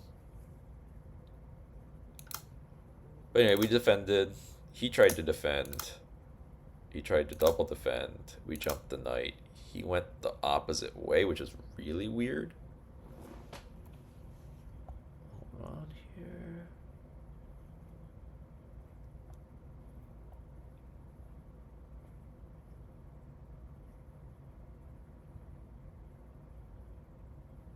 Huh.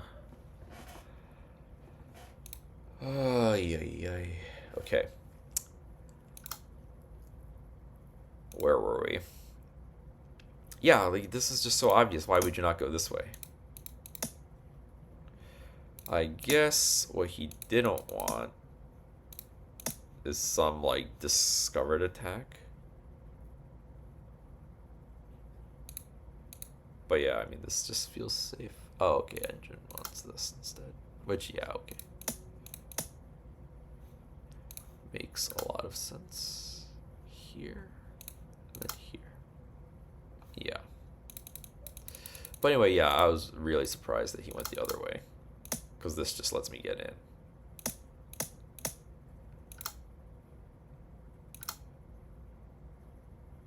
Oh. It didn't like my move, actually. Hold on. It thinks that it was good. As in, like, my idea to allow the lance drop. It liked the idea of allowing the lance drop. But it didn't, not because I take, because I sack the pawn. Ah, and then you let him take it. But then you get a toking. Yeah. This is nice. But my way.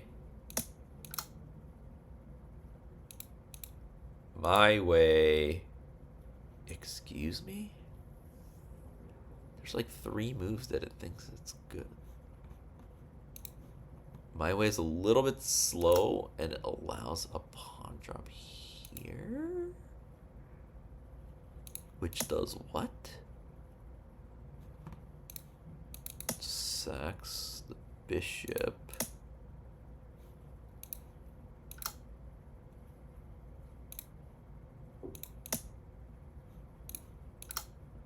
I'm just trying to like follow like the most okay. Then like a bishop fork here.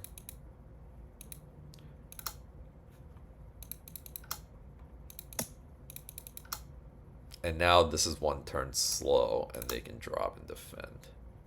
Interesting. Interesting. So there's like two different moments where like some weird variation in like order of moves here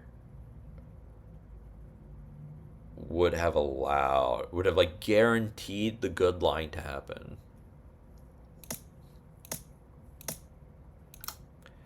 So this pawn was a mistake apparently. Yeah, because when he takes with the bishop, he gets the silver and the gold gets detached from the castle essentially. So it's almost like a 2-piece exchange, not quite as good, but almost. But instead I got to run my silver. He didn't get to sack the bishop. Yeah, the bishop promotes to a horse, but I mean, this is covered, this is covered, this is covered. These squares do nothing. So he kind of has to go even further away from the king to hit this, but even then I'm just running anyway. So yeah, the horse wasn't that big of a deal is what ended up happening.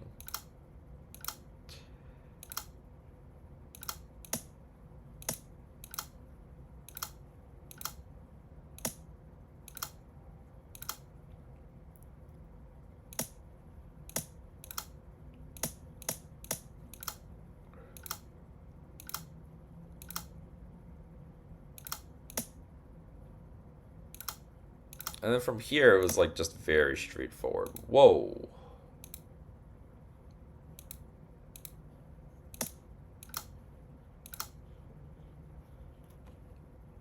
Ah.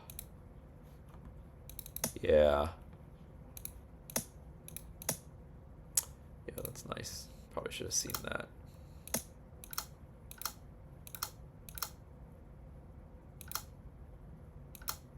Yeah, it likes this move. It likes this move. Yeah, ooh. Yeah, it likes how I played the end of the game. Yeah, that was pretty nice. I got a nice advantage. I had a couple opportunities to get an even bigger advantage, but that was a pretty smooth game. All right, let's try and go back to the Fujii Watanabe game, see if they've made any moves. And they have not. I think they're in, maybe they're in break or something. But yeah, they haven't made any moves since we were last watching. They've only been playing for like an hour. Like, why are they already on a break? Why are they already on a break if they're only playing for like an hour? That's weird. Very strange. Okay. I don't know, maybe we can kind of look and see what the engine wants to do in this position. Actually, that's very interesting. The engine wants Watanabe to attack with the silver, huh? I would like to see that. I mean, it's also saying you can just bring up the knight. Maybe that's fine. It's not as exciting though. Actually, I don't think as him bringing the silver though. I would love to see him bring the silver out the way the engine is suggesting. But I kind of doubt that's his plan.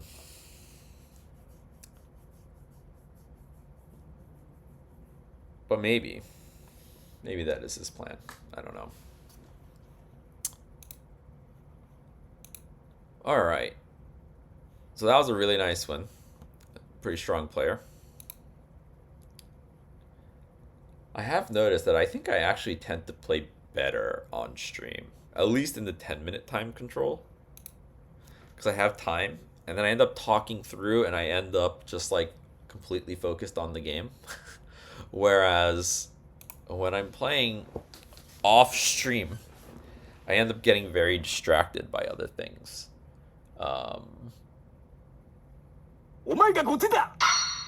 Alright. No idea what that strategy was. And he does this first. Wow. Really?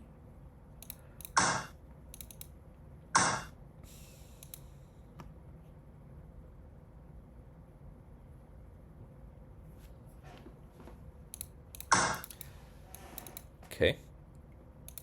I just want to attack you.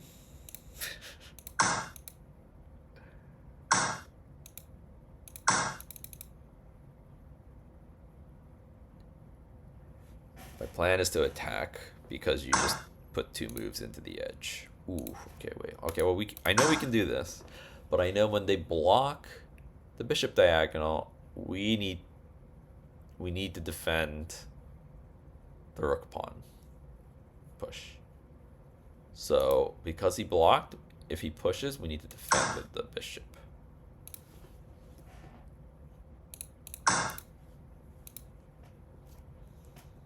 And then the idea is to push this pawn before we bring up the silver so that the pawn push here doesn't come with tempo on the silver. And get the king out of the way. Interesting.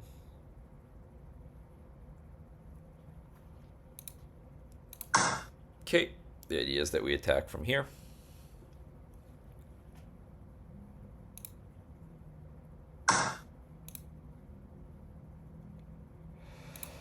If we go up and he brings the gold, then what?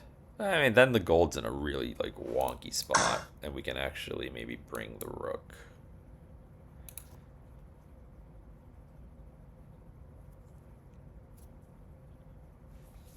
So we're doing fine on time. Yeah, if he brings the gold, we bring the rook.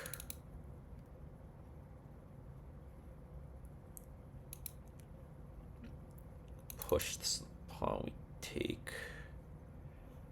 Bishop trade, bishop drop.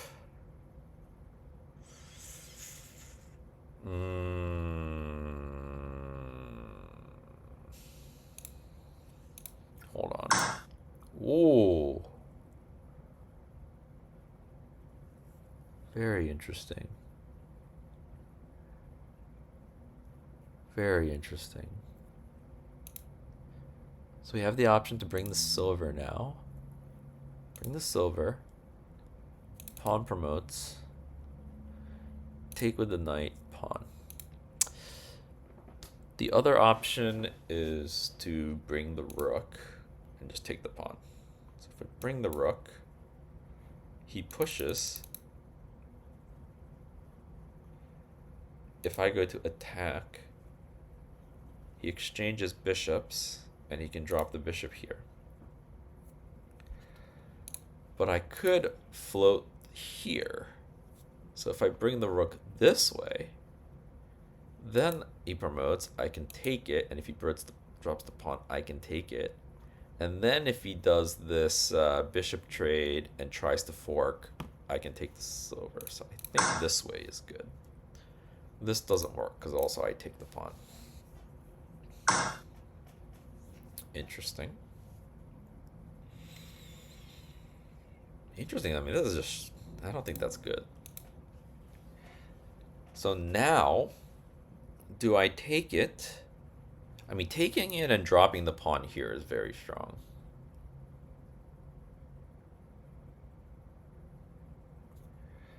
So if I take, he's going to drop the pawn.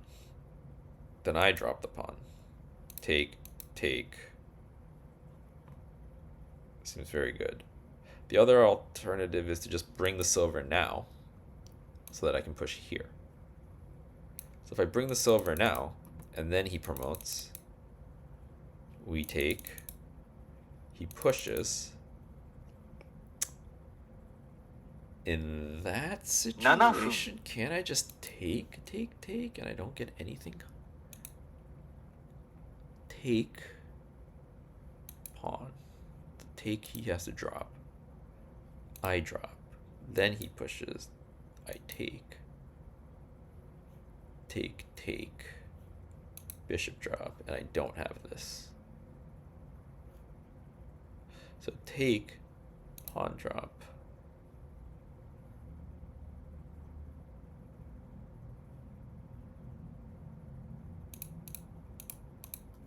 Are? I'm frozen. No. Oh no. Okay, the silver move went through. Holy shit.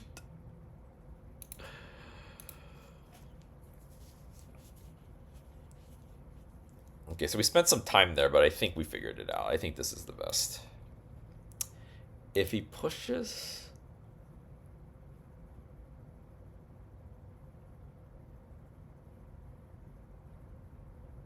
So the scary thing is him forking my my rook and gold. So if he pushes, I think we just want to push here, because then right now he can't do that. He can only do that once we take here. So what we want to do is, if we end up taking here, we want to make sure that when he trades the bishop, we can take the silver.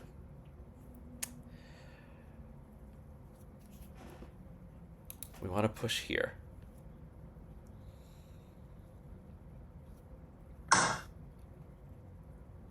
Okay. Okay, but now we're doing this. And if he tries to open this up, we can actually sack the silver. Because now when we take the silver, it's hitting the king and the rook, actually.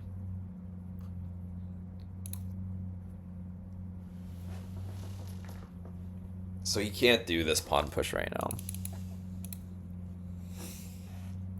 If he does the pawn push, we're sacking the silver.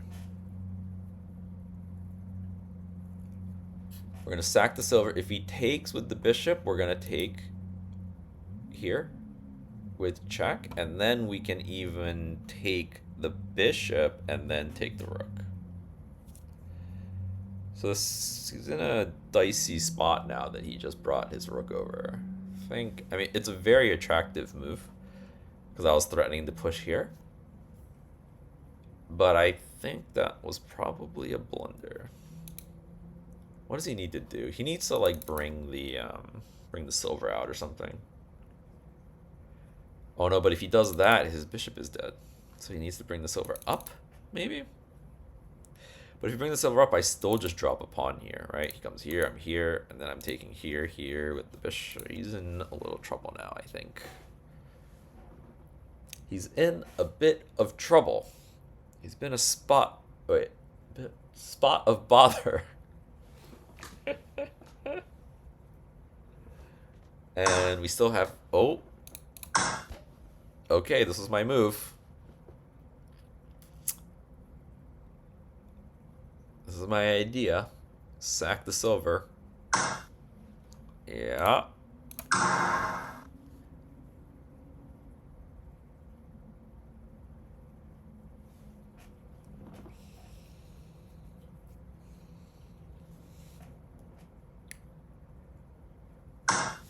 Ooh.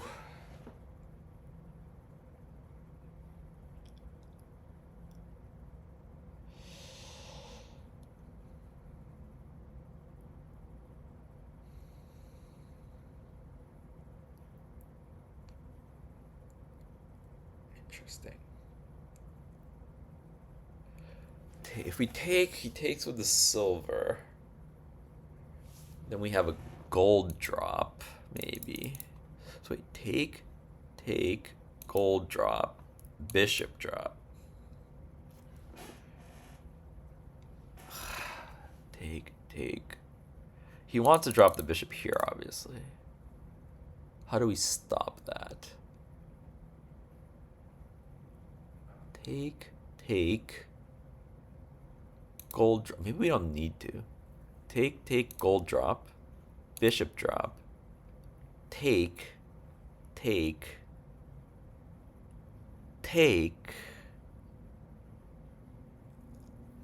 that good for me? 5分 Hold on. Okay. Take, gold drop, bishop drop.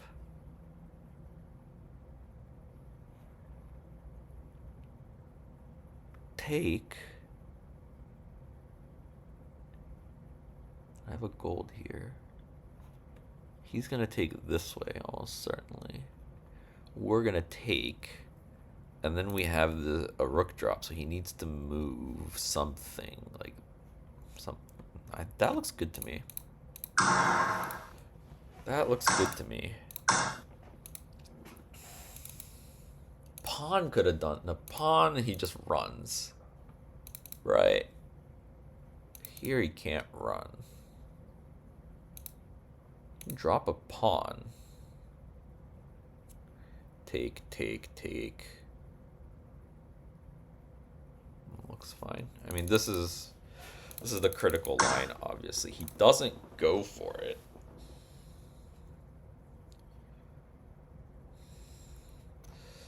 Take here. Pawn drop. Take. Pawn drop. Pawn drop. Pawn drop, bishop drop. Take. Yeah, okay, we're dropping the pawn. If he takes, we take. If he runs, we take. Bishop drop. And then we can actually just run and guard. And if he pawn drops, we just take it. Take.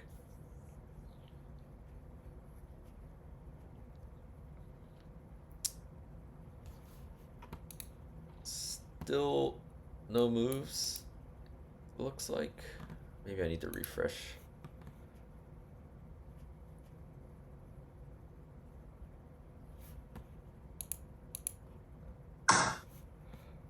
Okay. Oh no, it's frozen.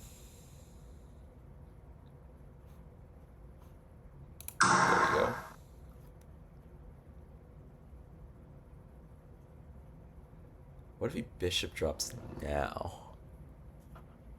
Bishop drop.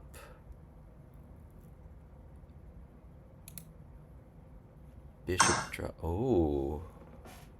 What? Not the bishop drop?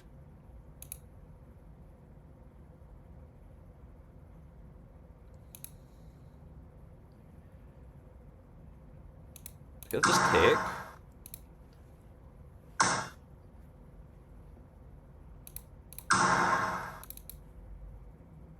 I don't. What? Isn't that just the fork?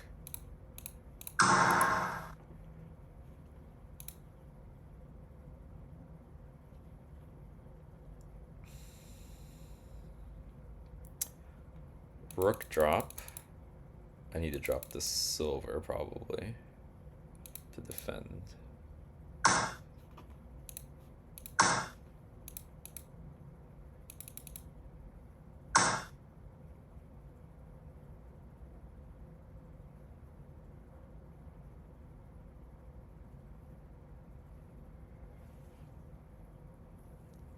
Interesting.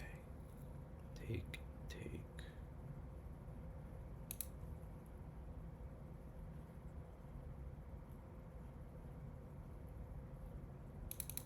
So I like bishop 3 drop. 分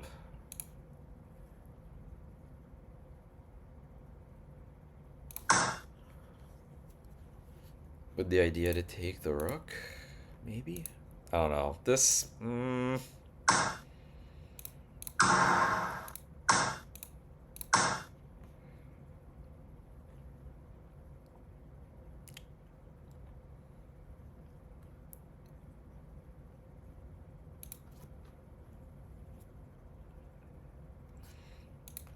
Not sure about this one. Not. Oh, okay. We have a bishop drop here. We have a really nice bishop drop here. We want that.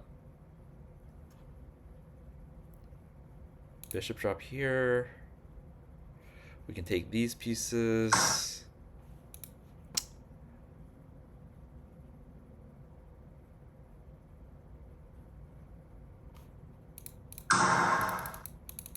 Take this to drop it to here, and then here, and then the bishop. We have this.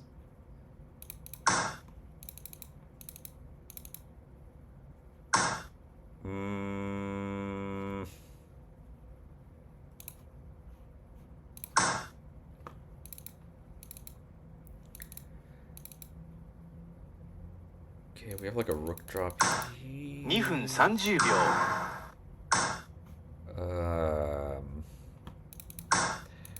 Okay, he has this.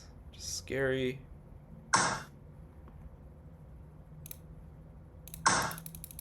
Back. If he goes here, we can come here. This here. Okay, this defends and gives us escape.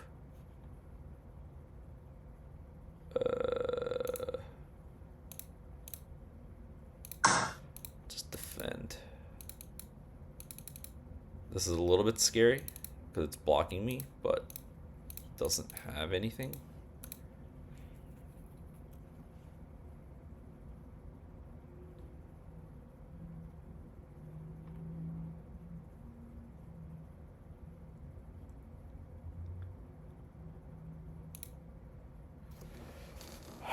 Oh no, he can take my token. I didn't see that. Okay, so he takes a token, but then I can get the other rook in with tempo.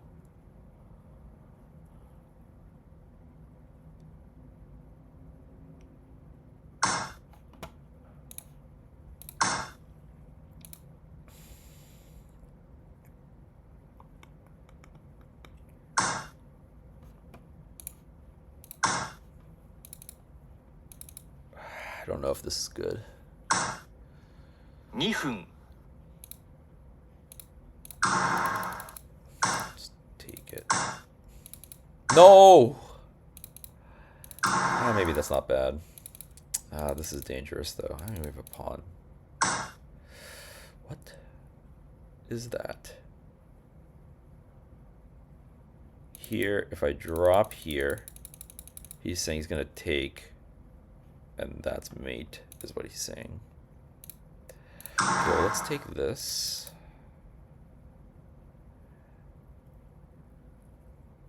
Shoot. Pawn drop. Oh, wait.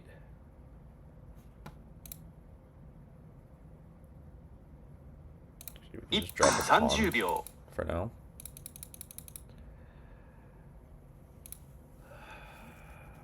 This is now very dangerous.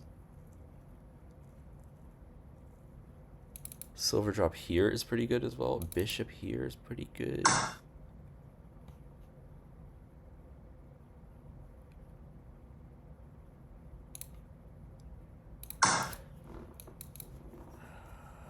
You want to drop again even? Drop here?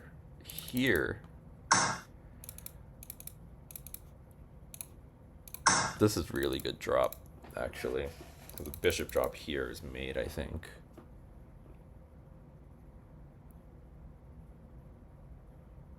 This just hits everything, right?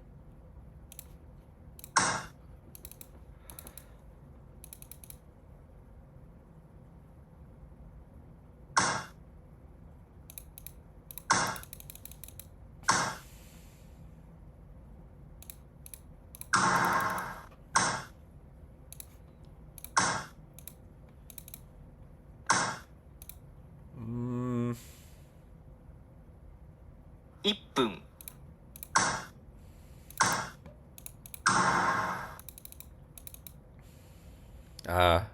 Nah, I had it, I think, maybe. Oh, wait.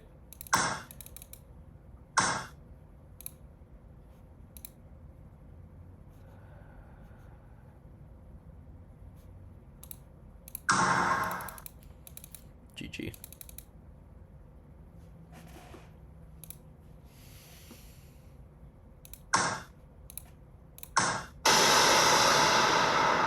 GG! 見事じゃ He's not getting flagged, he's getting mated. That's what's happening. He's not getting flagged, he's getting mated. GG, thank you. Woo! Woo! That was a nice game, too. I can't really think of any spots where I was like really stuck the way I was in the last game, but I learned a lot from reviewing that last game. Maybe I should review this one. They must be on some break, right? Like, I mean, I just refreshed the page and there's still not another move, so I think they're just on a break right now. It's gonna be my assumption. Okay, let's see. What was this? Oh, this was this weird game where he double pushed the edge pawn. I was like, okay, I'm gonna attack you. I went to attack him, and he did this, yeah, double push. And then right here, I think, was his kind of fatal mistake. And then I think, yeah, this ended up working out pretty well. He did do a really good job defending this, I think. But yeah, after this, I think it's I'm in the driver's seat. But yeah, he found a really nice attack here, which is annoying.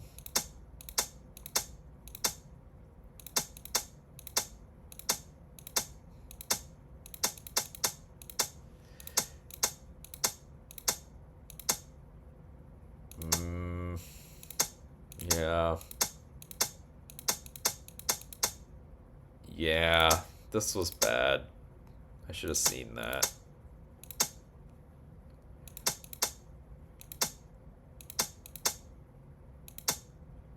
This was a really nice find, though. This was a nice find. Although, I thought I had him here. There's something better? I don't think so. I guess I could have tried. No, this doesn't work actually. Is this mate?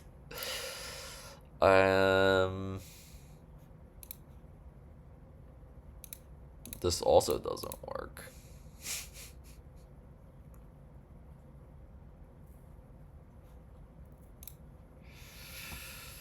So, I guess I could do this.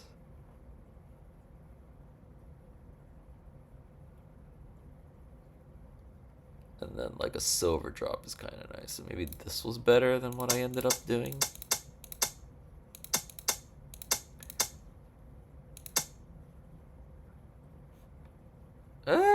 I don't know. This is pretty good, right? Like, I did mate him, so I guess I will just take that.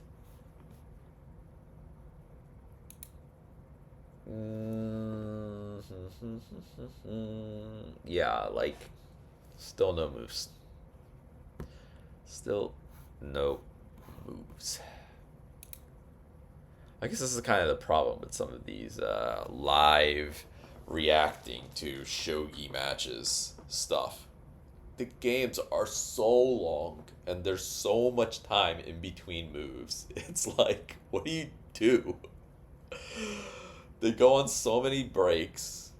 They have snack breaks, they have lunch breaks, they have dinner breaks, they have second snack like but I guess that's what playing games is for. Although, wait a minute. No, actually, we have a move. It was just that Watanabe was thinking for an hour. Real. Oh. Okay. So we were at pawn 4-6. Watanabe tanked and thought for an hour and played pawn 8-5. Let's get rid of the engine analysis for now. Pawn 8-5, so he wants to attack. Or maybe not. Maybe he just couldn't figure out another move, so he's like, okay, like I'm gonna do this eventually. Let's just put it out there. Huh. That's really interesting that he tanked for an hour on this move.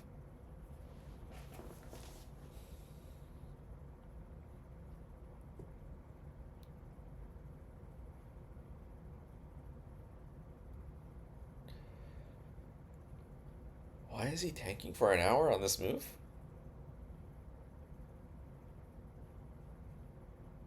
I guess he really didn't expect. Like, what was Fujii's last couple of moves?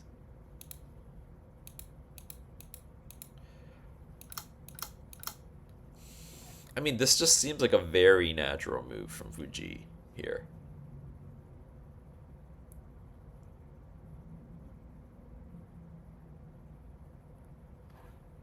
Right, like to just try and get into reclining silver. Like, I don't. It's really interesting that he tanked on this. But I guess maybe he was afraid of this. Let's see what Engine Sensei has to say about pawn 4-5. Hates it. Hates it. Take.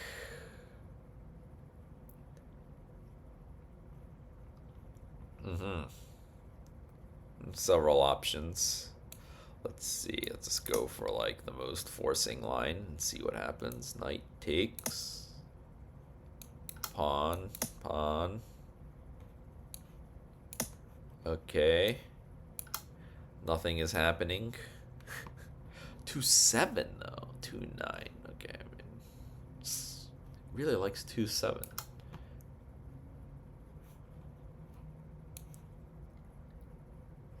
Yeah.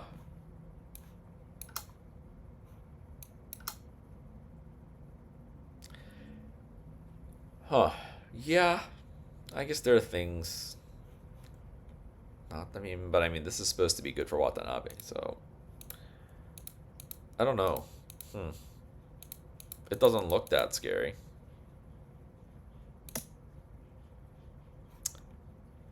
Okay, so the engine's top move is pawn 3-5. this is also not like, I mean, you can just take it.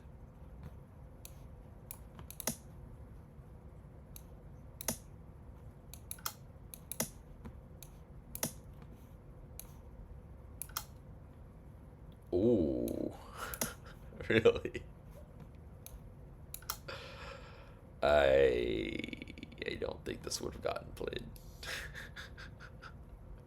It's crazy engines. But I don't know, there doesn't seem to be anything like hyper scary here. So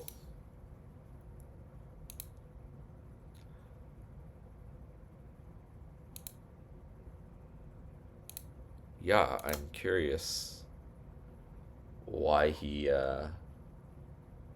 super tanked. Skipped frames. 25% over 2 minutes. I was like watching the game on YouTube. I think it was maybe that was less drop frames than trying to follow this Shogi live thing.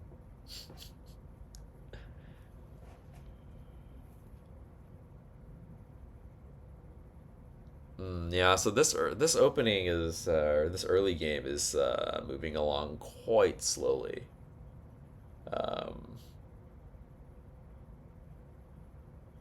I was hoping for a little bit more action, but I guess Watanabe's more from like the old school. I mean, he's kind of in between, I guess. He's like in between like now the old school people like Habu and Sato Moriuchi. And then Watanabe was like the young prodigy challenging those guys, and now you have like, you know, obviously the Fujis and Ito, Nagase's. So Watanabe, I guess, is of the older generation. Those guys definitely like to spend their time in the early game. Whereas you get like Nagase against Fujii or Ito, and they're just like blitzing 70 moves in the first hour.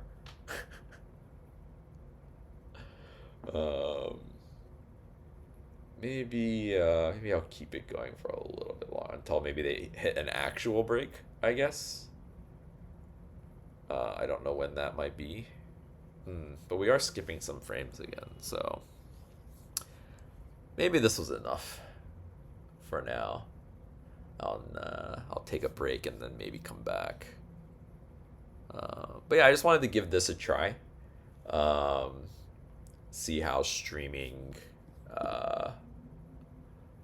kind of like live commentary on these games would go. Probably it might be better to do it for shorter time control games, like maybe like NHK. Well, NHK they don't stream those, but it's more like the Asahi Cup game. Those are much faster time controls. Those were like 40-minute stuff. So maybe I'll try and stream one of those instead. But yeah, like these title match ones are just so long. I don't, and there's just so much time in between the games. I don't know. I don't know if it's really worth it. It's just very slow. But yeah, I thought I'd give it a try. And maybe when it like resumes a little bit. I also was just really excited at the beginning of the game because I thought Fujii was gonna play something a bit more aggressive, but Watanabe basically said no. So we didn't really get to see the opening that I was hoping for. But I guess if we got into that opening, they probably wouldn't be blitzing moves either, because it's a sharper, more aggressive opening. Might be better to advertise on Reddit shogi essentially with your throwaway account if you want viewers. That is, yeah, maybe. I don't know. Like usually, I do pretty well with Discord, but that's like during the day. I think there's not a ton of US viewers is the main thing. So yeah, I mean this is just like another experiment in a way to see how streaming at night works. But when I've streamed at night, generally speaking, I've gotten much less viewers for sure.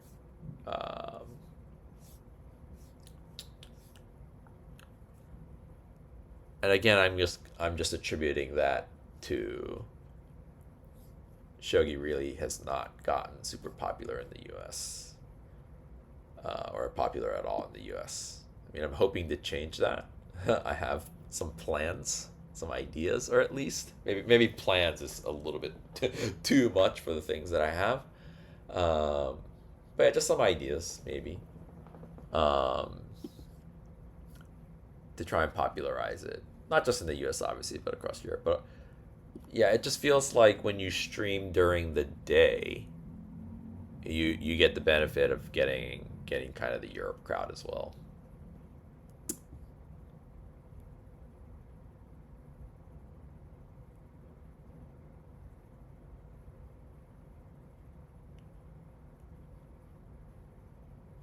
All right, let's just check the game.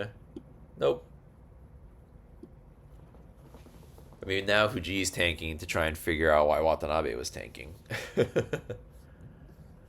Let's see.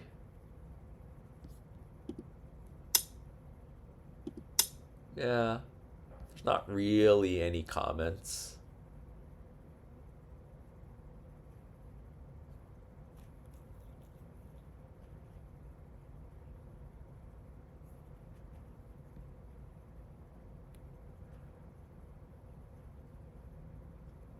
Not really any comments about the moves. Like sometimes they have professional players like explaining some of the moves. I just don't really see anything quite yet. Which, I mean, like, it's still very early, so.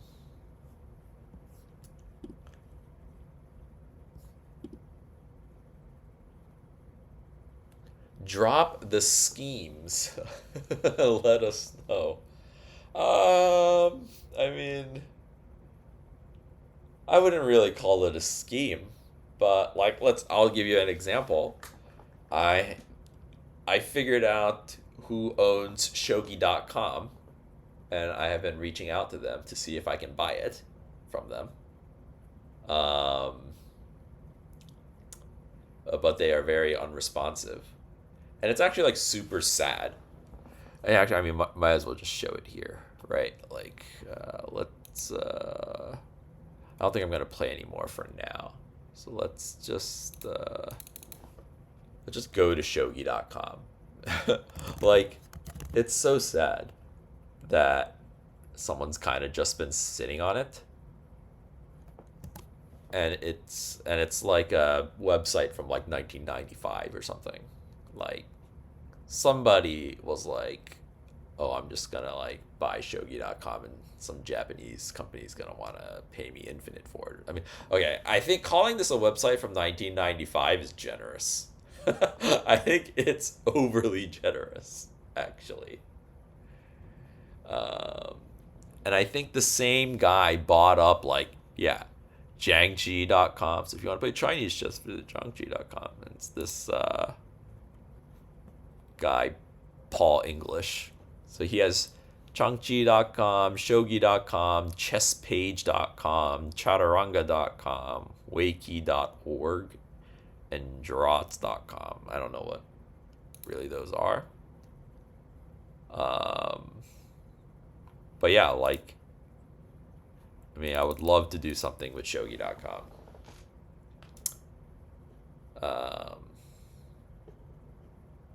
And I mean, like, this guy's literally just sitting on it. Like, look at this page. It does absolutely nothing. All it does is link to some other page that is also old and decrepit. See, this is a website from 1995. I mean, the other one is like, Jesus. Frickin'. Yeah, and somebody, like, you know, bought up all of these domains back in 1990, whatever, and they're just sitting on it. Whoops. And it's actually extra sad It's actually extra sad because the guy that's doing it, the guy that's owning these domains and just sitting on them, is like a venture capitalist. He's an entrepreneur and venture capitalist. He's co-founder of Boston Venture Studio. He co-founded Kayak, and he's sitting on Shogi.com. Like, you're an angel investor. You're a venture capitalist. Like, you're not supposed to be a gatekeeper of like getting people started on building things. Like, what are you doing? But I mean, it's possible he just never got asked about it. But I can't imagine that's true. Like, and maybe the people that asked were like Japanese corporate, like whoever, like what is it, Heroes, right? They made Shogi Wars. Maybe they reached out to him to try and get Shogi.com, and he wanted to sell it for like $1 million or something. But like, I don't know. But yeah, like I've reached out to him on Twitter, on LinkedIn, sent him an email, and I just haven't gotten anything back from him. But I don't know. It would be cool. It would be cool to have Shogi.com and actually have some useful information here. But maybe, I was hoping that he would respond, but maybe it's time to start thinking of a different domain. Yeah. But yeah, like I think in general now is a very good timing to try and do some sort of shogi project. Popularizing shogi outside of Japan project. With two main ideas. One is that chess has become overly popular recently from the pandemic. So I think you have a lot more people playing chess, and a lot of shogi players are converted chess players. That's the first one. And then the second one is just Japanese culture in general has become much more popular in the last 10, 15 years.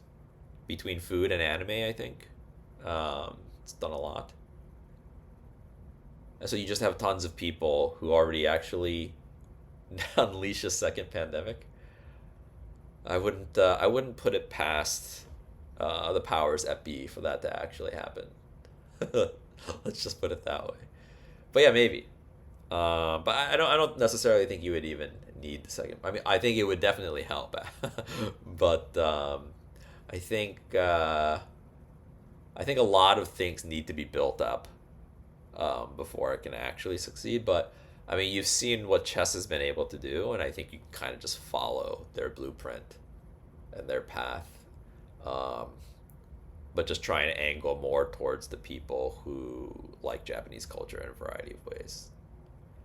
Mainly, I think anime people, because I mean, shogi's been shown in multiple animes. So it showed up a lot in Naruto with Shikamaru, right? A really popular character. He plays a lot of, not a lot, but like shogi. People know what it is. I think that watch Naruto. I think it showed up in Hunter x Hunter. There are a couple shogi based anime. Those aren't that popular. And then I mean, every once in a while it shows up in some video games. So yeah, I think there are going to be a lot of people that are receptive to it because they remember, specifically from Shikamaru. And I think there are a lot of interesting ideas with that.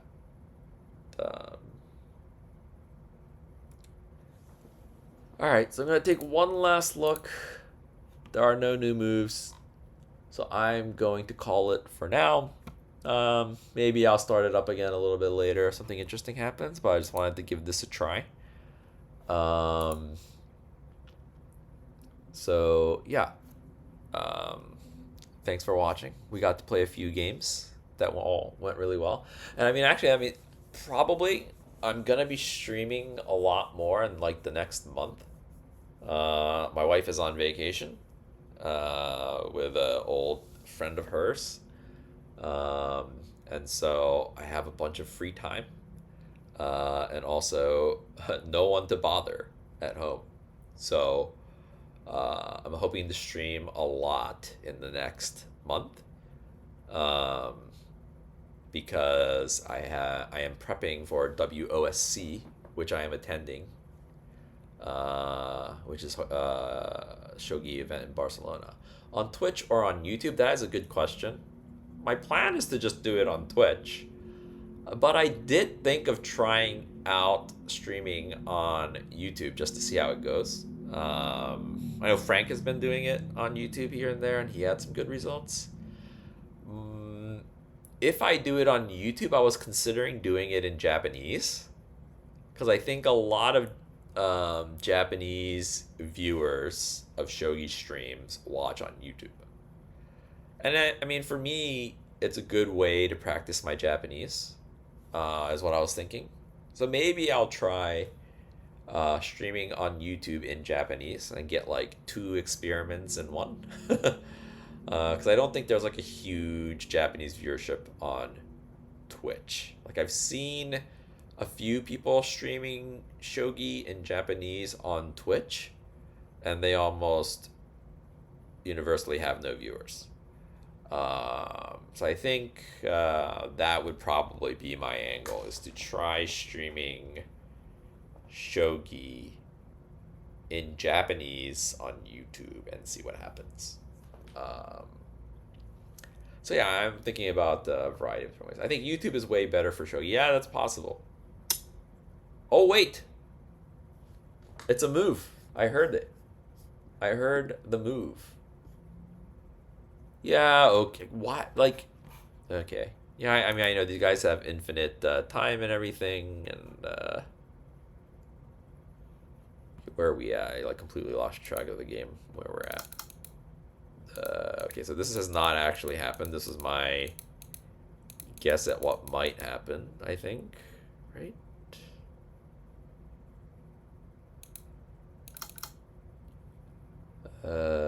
Okay, this was the current position, and now we are here, which was completely predictable, right? Like, we're going into reclining silver, presumably. So yeah, maybe it'll be a kind of an interesting game, going into double reclining silver without the bishop exchange. But even that, it's a very odd game, because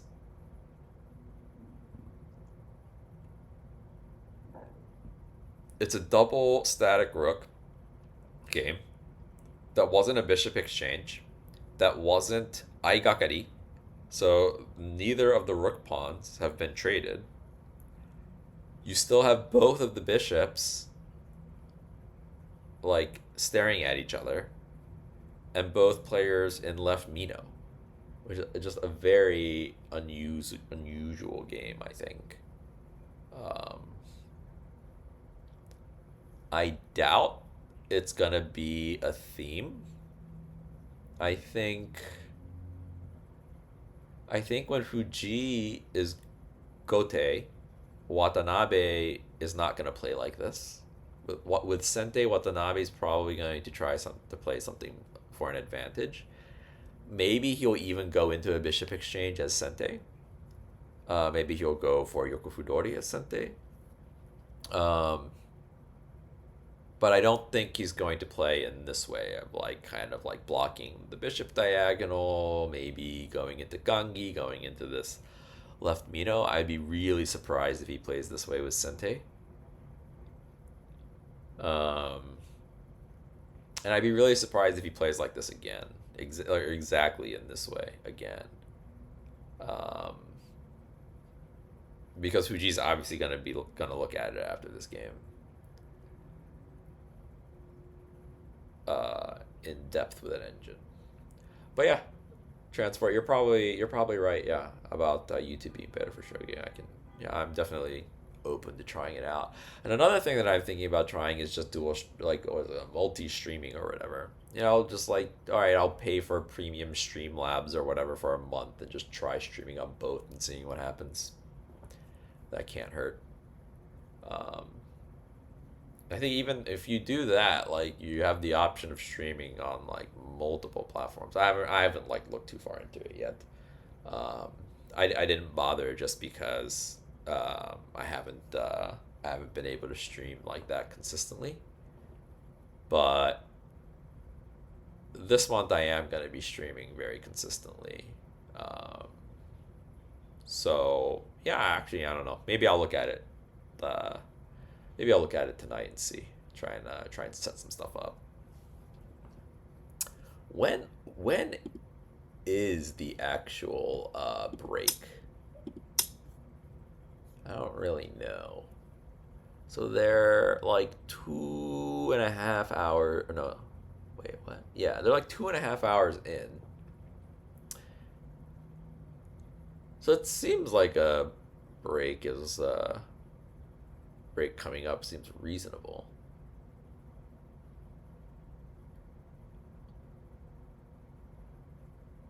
Maybe.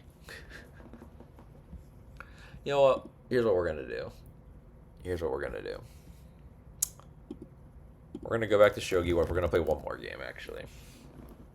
We're gonna play one more game.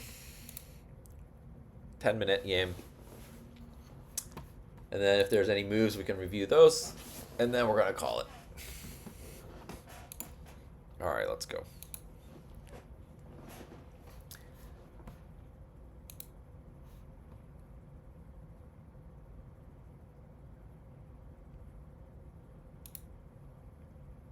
But yeah, I definitely want to try a stream in Japanese.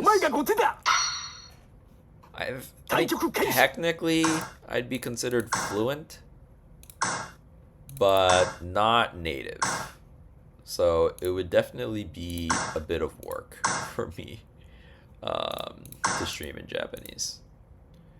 But again, it would be great practice.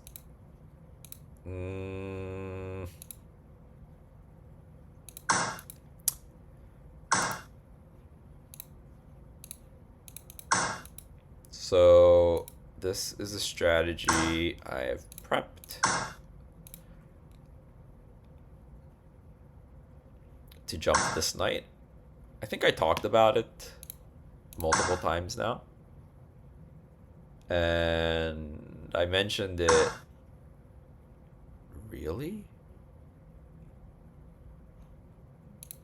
I mentioned it in the video that I uploaded earlier today. Here.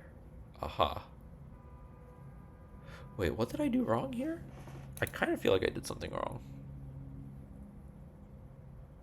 I should have taken with the gold, I think, is my problem here. I should have kept the silver here, taken with the gold, because now he has this bishop drop. Although, wasn't this better? Wait, what?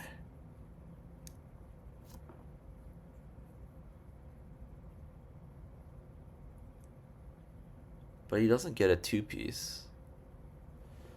Okay, so if I drop my rook back to here, he's gonna take, if he drop, wait, drop back, take, pawn drop, I guess.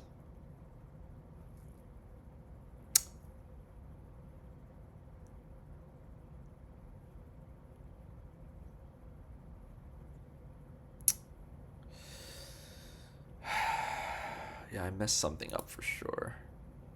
So we could come back over here with the rook.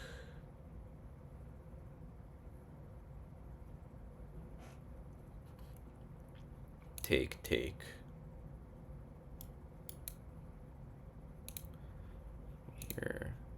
Here, take, and then like he's gonna drop a rook or something. I can drop a pawn. And then if the rook takes, jump the knight. Drop the pawn. And then do some sort of try and pin it to the king. I can drop a bishop.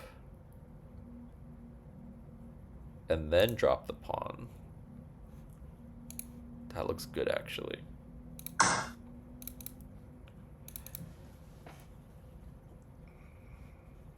It's just a little risky because he might be able to drop the rook here at some point. But the idea is we block the rook off and then I can run.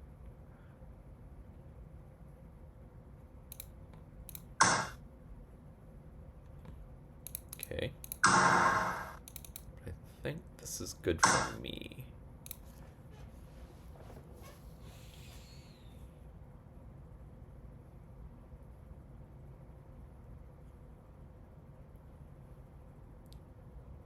I don't have a pawn though. Okay.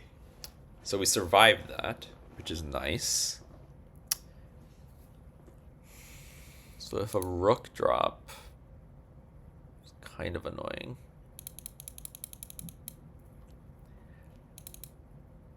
So one option is to jump the knight. 7 I 分 mean, rook drop we can sack probably. So I'm thinking about a rook drop to take the knight. If he drops the rook here, I mean, that's a sad, sad rook. And we can just, you know, it's not like he's trapping us in any way. So this seems like a no-brainer. Yep, okay. That makes a lot of sense.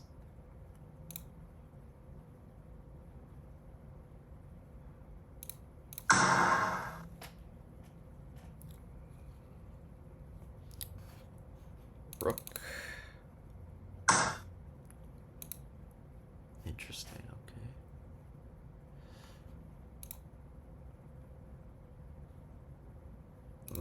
So he wants this rook.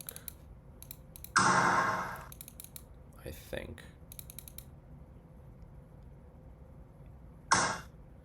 Oh, just the bishop, yeah, okay. Makes sense. I mean, this was my idea.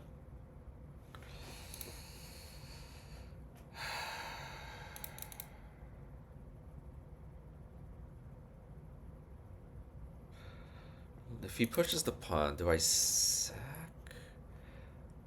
The good thing about sacking is this, but then he just comes out anyway.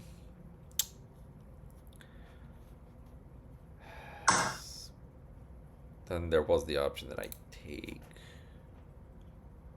What is that? So one thing I want is like lance here and then take here. This type of tactic.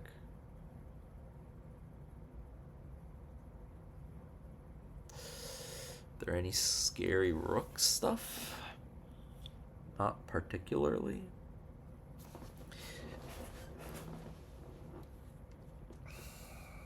Any interesting lance, other lance drops? Pawn.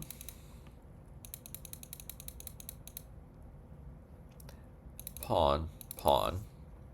Can't take. Pawn, pawn, pawn promote. Take. Take, which is basically the same as just sacking the 5分 bishop. So if lance drop, he can do something like this. Actually, lance drop, silver, sack, take knight drop. Then he can drop the bishop.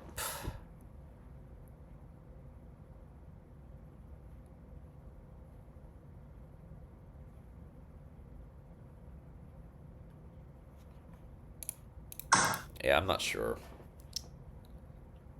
But I think this is a good move that I'm gonna want. Like, he's strong on this side, not as much on this side. So this is a move I'm almost certainly going to want. I think I want to defend once. Like either this or this.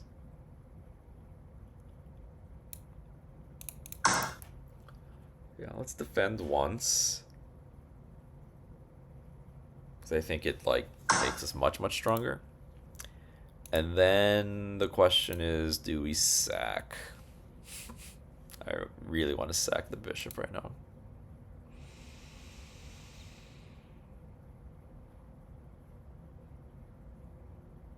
That seems bad.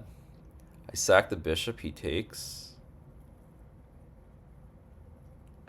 I drop the knight, he drops the bishop.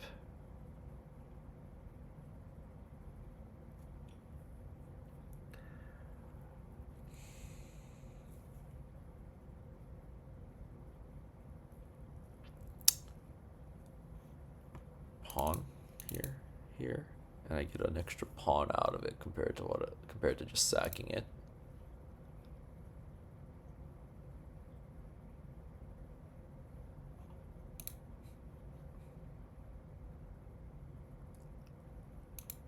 But I can only drop the pawn like, oh, but then I get to drop the pawn here, which is kind of nice. Okay.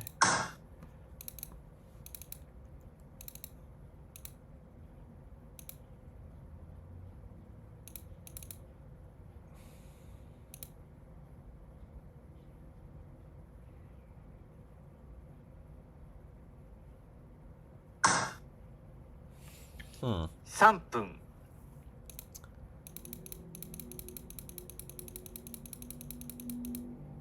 That's interesting. If I bring bishop back and like promote, not great.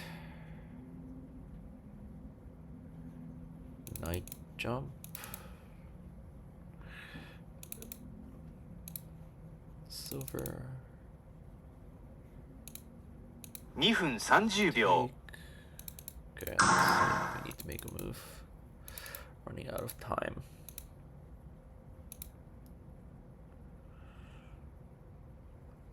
So if he goes here, we can come back to defend this. And we do it with tempo. Oh, that's risky.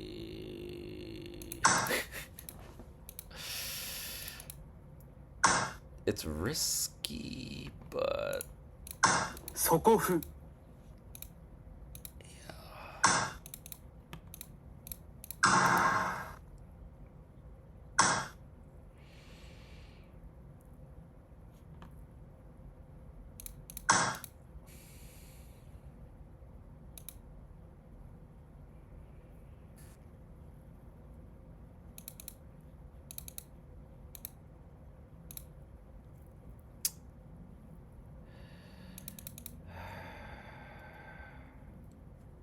don't have a good attack.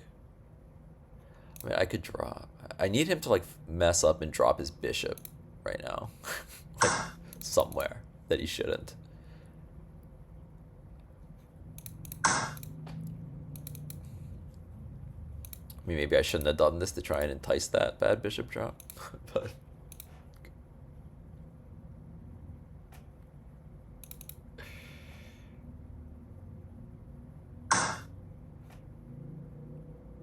分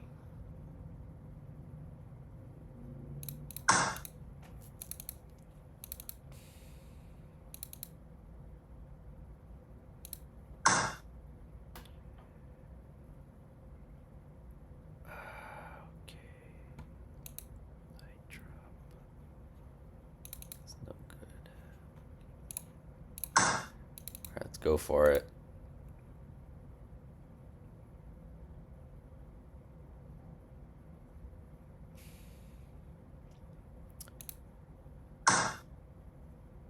Really? Yeah, I guess so.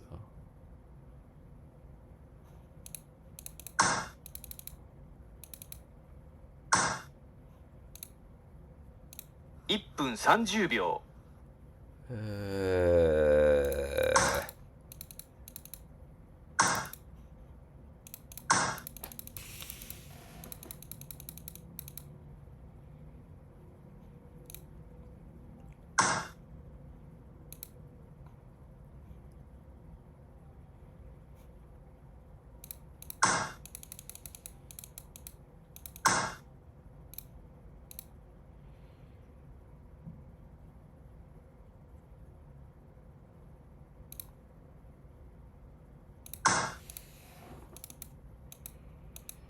trying to like switch around or something.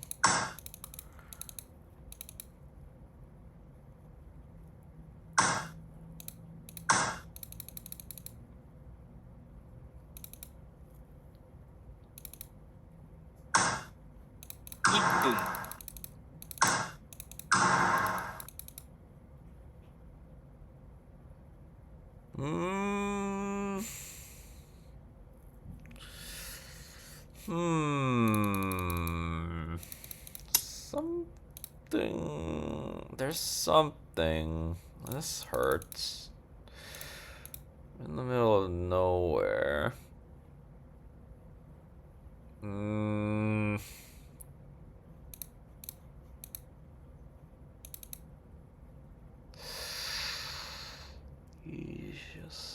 There's like there's got to be a good way.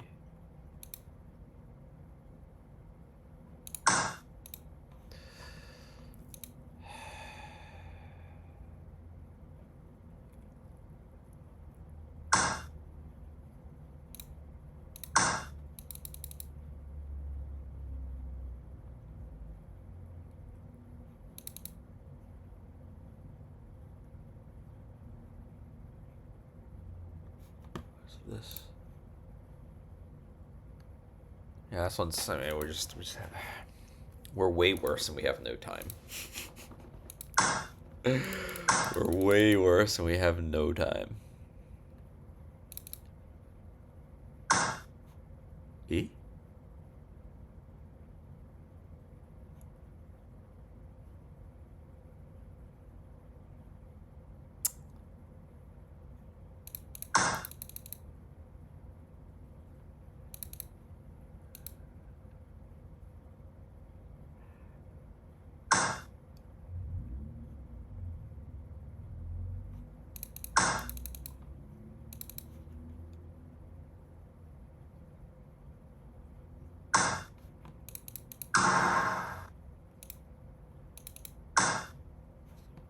?30 秒。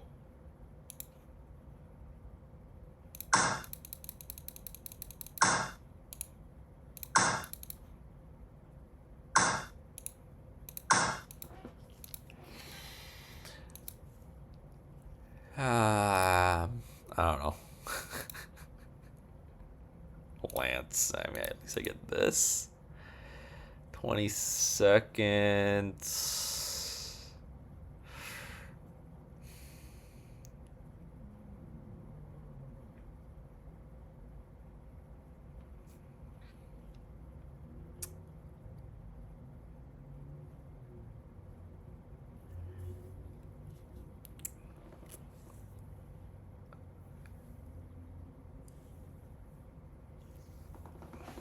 And I did hear that a move got made.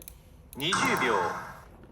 But I don't know what to do about this at all.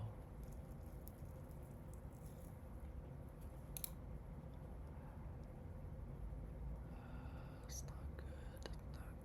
That's not good. There's some bishop drops somewhere, maybe.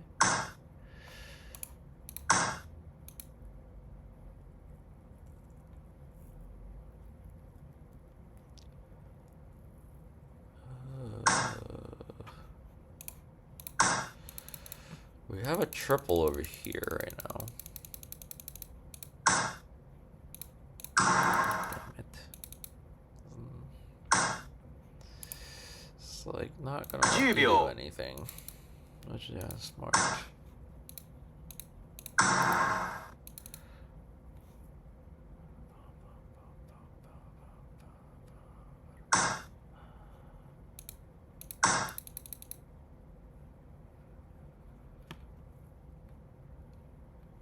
He literally just went into a freaking cave.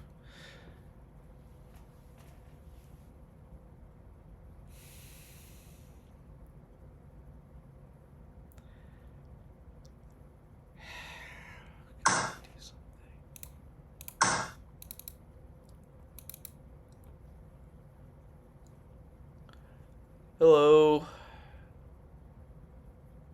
Yeah, this one did feel bad. I also want to play again, but I'm also like tired.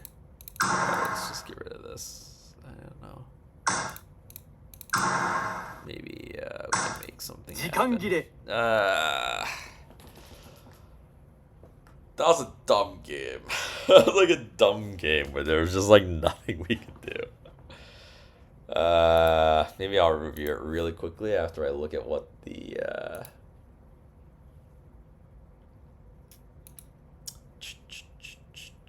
479 pawn 9-4. Snooze. Man. Hold on. This is the main line. Whoops. Man, this has been very snoozy. And yeah, pieces in hand and clock. That's because I'm lazy. And this is the layout for Lee Shogi. It's the layout for Lee Shogi. And I'm just using it for Shogi Wars. Now, I do have a layout for Shogi Wars, which is this. You can see everything. But I didn't feel like changing the text.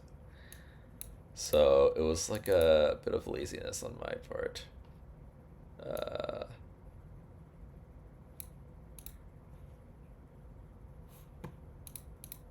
So I can't remember where I started and what my record is. I think I've played 3 games and I'm 2-1.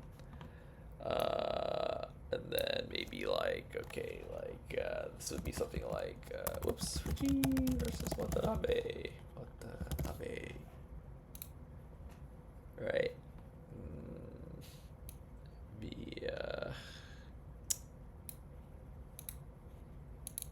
I don't know how to like wrap the text, but whatever.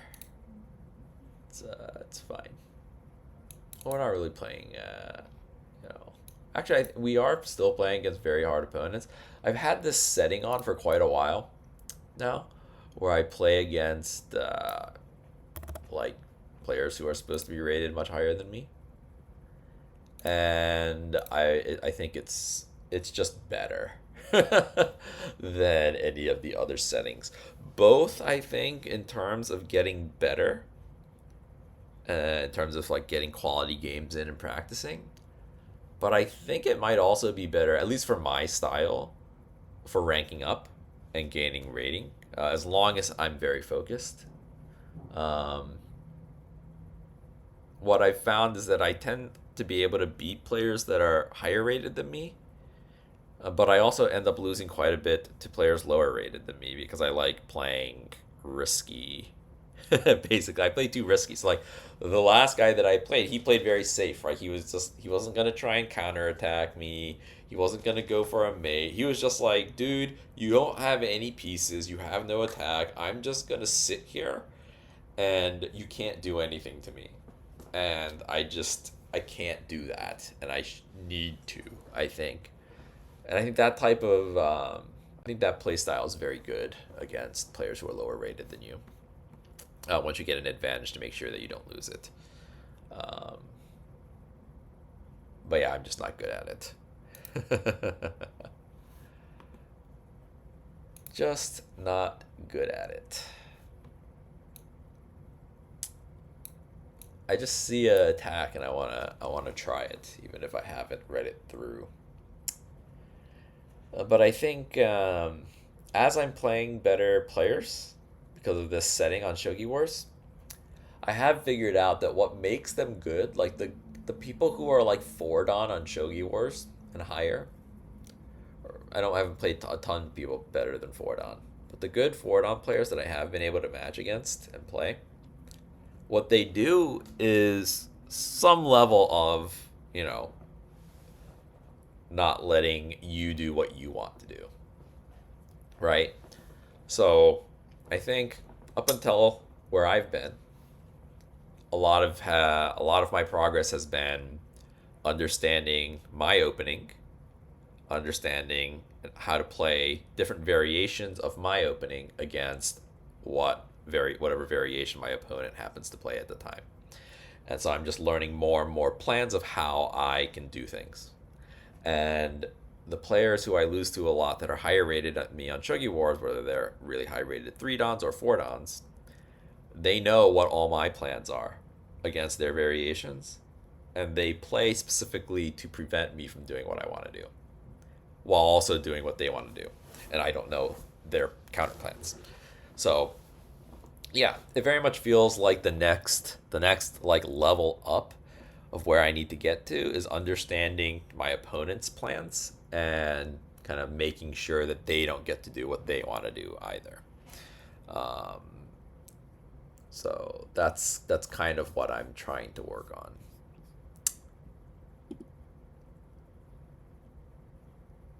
Okay, let's see. There was a move.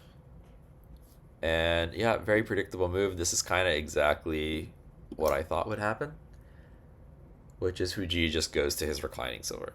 So most of the time, he likes playing reclining silver with the bishop exchange, obviously. That's kind of his bread and butter strategy, especially as Sente. But here he's playing it without the bishop exchange. So that's pretty interesting. I'm very, very curious to see how that goes. But yeah, I think maybe like trying to stream commentary and analysis of these title match games, especially day one, probably not a great idea. Honestly, it's so slow. They play so slow. They take so much time in between games. Oh, and I'm on the wrong view.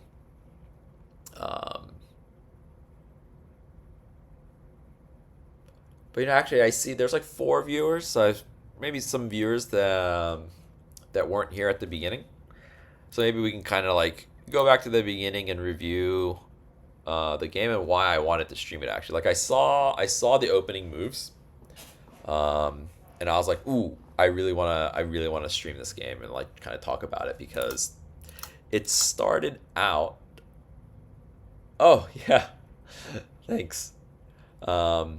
It started out in an opening that I actually have been playing a lot recently and have been studying, which is kind of this structure where you push your rook pawn very quickly to force them to defend with the bishop.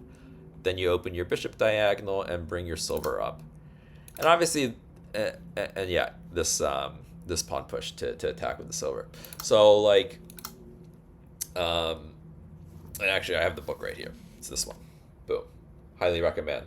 It's a little bit hard, obviously, if you don't speak Japanese or read Japanese, I guess even. But it's actually a very fun strategy. And what this is called Kyokugen Hayakurigen, which basically means all out rapid silver attack. That's kind of, I guess, how I would translate it. And yep, exactly. And I've been having a ton of fun with it. And I saw, I think, up to about here. Yeah, I saw the game and I was like, I saw it here and I was like, ooh, this is what I've been playing recently. I hope it goes into it. And I hope I can maybe commentate on it. So the idea of the system, which didn't end up being what Fujii played, I think probably because of exactly what Watanabe ended up doing, which is a little bit wonky. The idea is that you want to get the silver out and attack like this, right? And in this system, when your opponent blocks in their bishop diagonal, you want to prevent your opponent from exchanging their rook pawn by bringing your bishop up as well. So I saw this. I just learned this literally yesterday, and so I was so excited to see it being played. But it didn't end up happening exactly because of this move, I think. The book is on Hayakurigen. but it is probably even better if you supplement it with bogeying dollars so you can play it as a system. Yeah, I think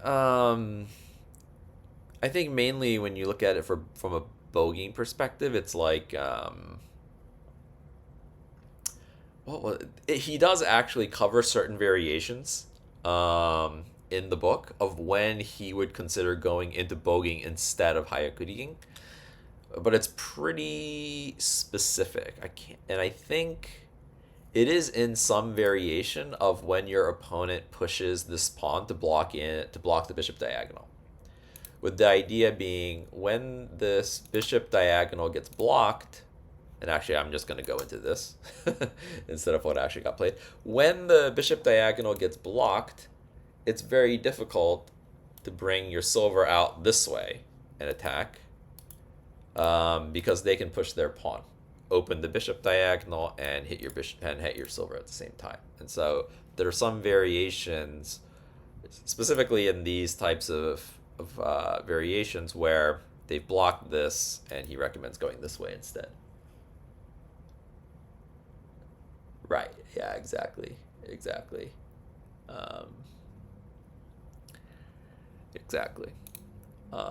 But I think from what he says in the book, I guess, I don't know, I'm just reading his book, and obviously he's a huge fan of his strategy. If they don't go for something like this, and instead the game is more like this, for example, and the bishop diagonal doesn't get blocked, then you can pretty much go this way because he doesn't have this counter. So that's my understanding of it. And generally speaking, I try and, right now I'm learning it this way. It's been a lot of fun for sure. You really get some nice attacks going. And it's nice really when you get what you study over the board and it ends up working out. But I think I heard a move. Yes. Oh, wait. Oh, just one move. Just one move. So let's see here. After this move, Watanabe pushed the pawn. And is there actual commentary?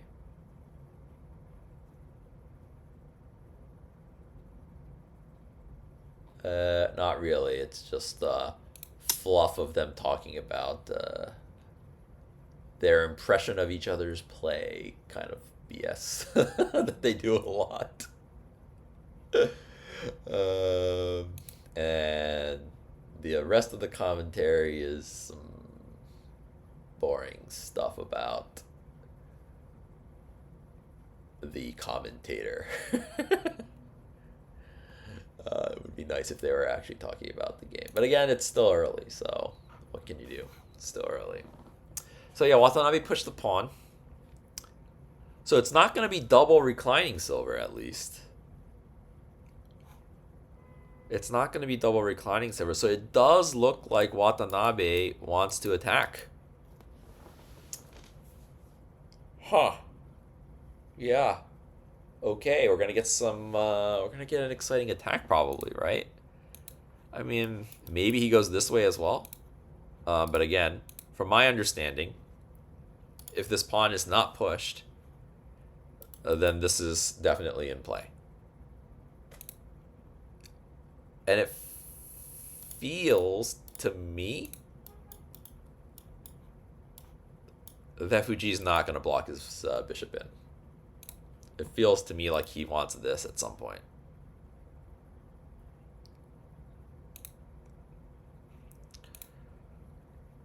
So what it feels like is Watanabe wants this, then this, and Fujii wants to make this work. And we're going to get some attacks going, some counter attacks.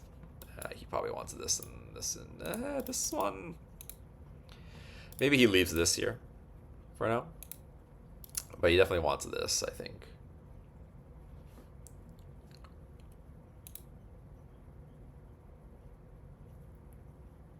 I mean, I'd be really surprised if he played this. Unless his plan is to, like, do something like this. And just, like, castle into oblivion. I guess this is probably advisable as well. To block this. That's also a very common move, I think. Although, I mean, I guess you could, like, stop it, and then you'd have to go back. I don't know.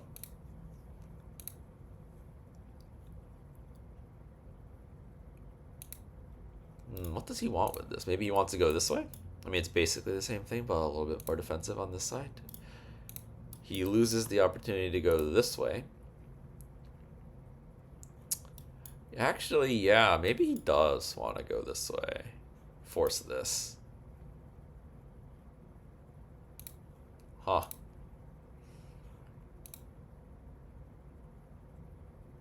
But yeah, I definitely think it's gonna be an attack now, right? Because he can't plop his silver here anymore. I thought we were getting this. But maybe he thinks it's too slow. Man, no, that doesn't work. He just defends it. Yeah, I thought this is what we were gonna get, but nope.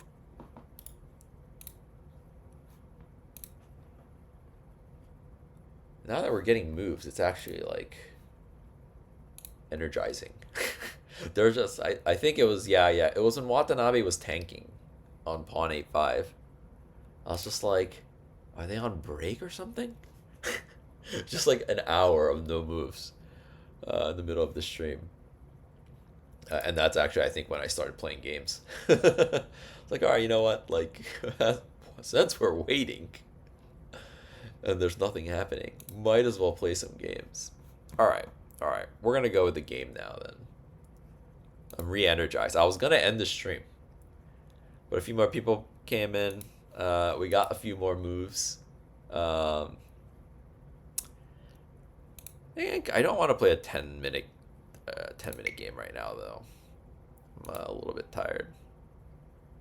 So I kind of like play the 10-minute games as like my I'm serious, I'm trying really hard games. I play the 3-minute games when I'm on the subway, and I don't mind getting disconnected because I lose connection. And then I play 10-second games when I'm kind of just like, whatever. Interesting. Okay. So he's playing Ureshino.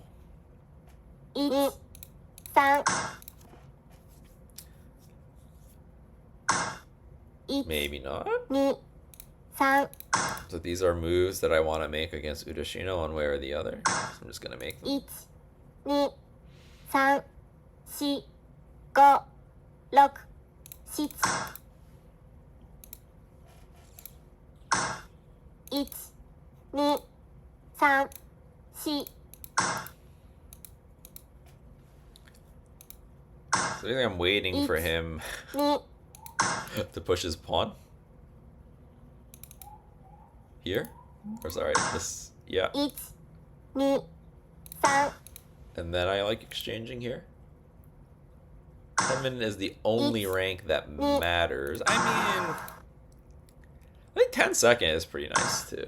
1、2、3、4、5、6、7。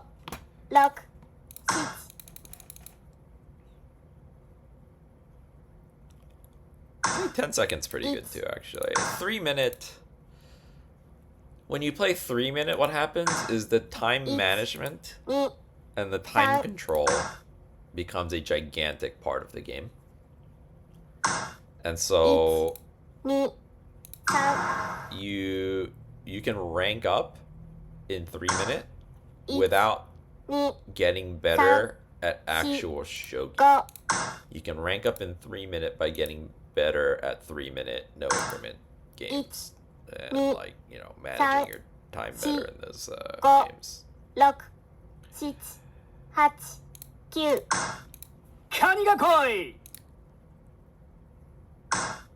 1 2 3 4 5 6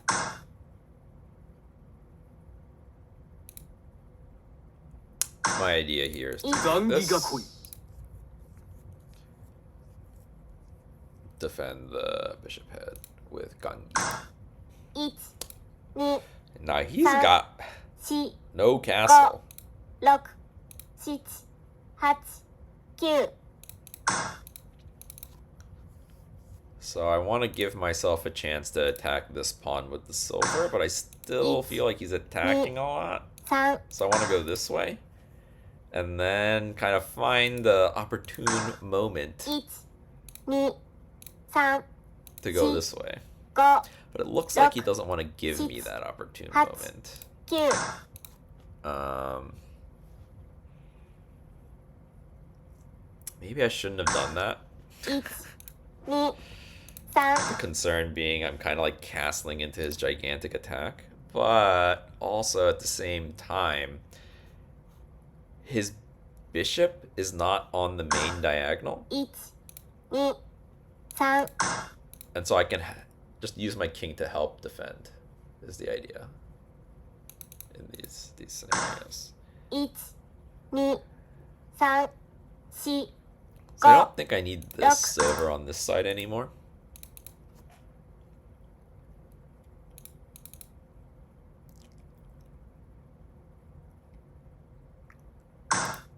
1 2 Alright, let's see what he does now. So he has the option of bringing the rook. I think if he brings the rook, our move is to bring the gold. 3 He 4 brought the silver. I think we need to take that.1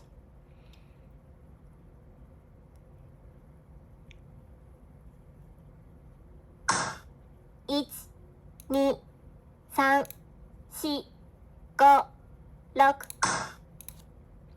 Okay. So we need to deal with this silver drop here, and then this. So yeah, we have to bring the gold. We're threatening to take the pawn with the gold here. 1 2 3 4 5 6 7 8 I think this works. 1 I'm not sure. But it looked good. Like, I'm just taking everything and just like defending everything. 2 3 4 I'm just worried about some random silver drop, but 8 9 okay, if that's the, oh no, the damn it. Oh, yeah. I knew there was a reason why I wasn't doing 5 that. 6 7 8 9 Yikes. Ah, that's so painful.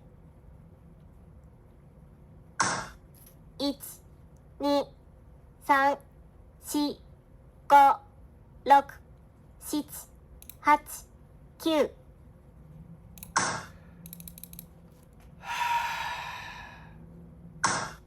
1 Damn it. 2 3 4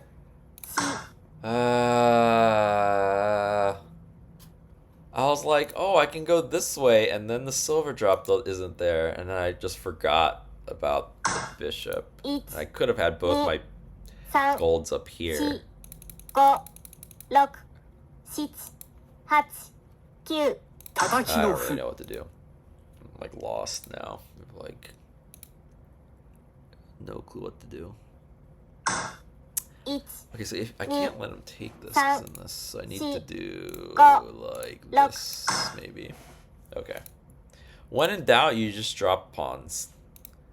And the idea here is, okay, now I can run my bishop with tempo on the rook. 1 2 3 4 If at first you don't succeed, try again. 1 3、4、5、6、7、8、9。 I mean, I just have nothing better to do than like continue to drop pawns on this rook. Maybe I do have it, I'm just not seeing it. 1、2、3、4、5、6、7、8、9。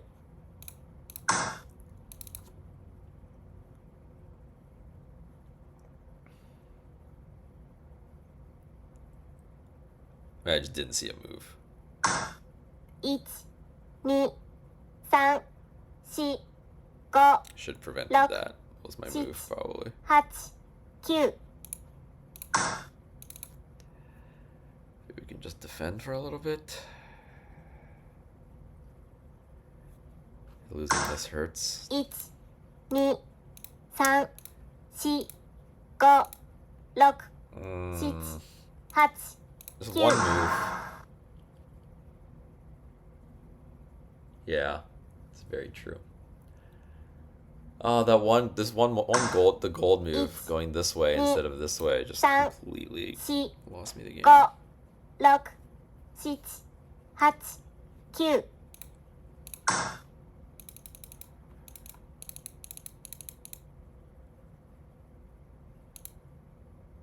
I should just resign and go to a next game, I think, actually. Like, I just... 1、2、3、4、5。 I don't really understand that move. I guess he wants to drop a knight. But why? Just like take and drop and kill me. 1、2、3、4、5、6、7。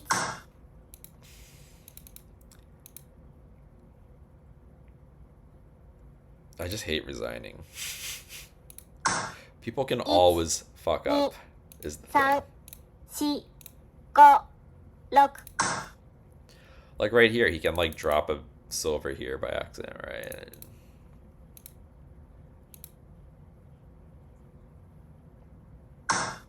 1、2、 Mm-hmm. 3、 Okay. 4、5、6。 Wait. But isn't this a fork?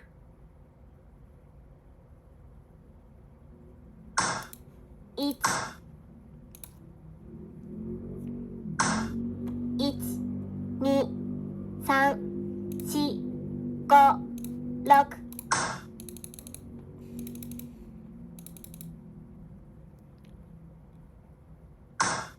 1、2。 Ah, that was so close. I was so close to getting like a fork onto this. I mean, 1、2、3、4、5、6。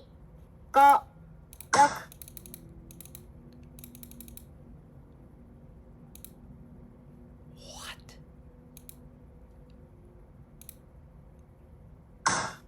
1、2、3。 Okay. 1、2。 I don't know if you guys know this, but people fuck up.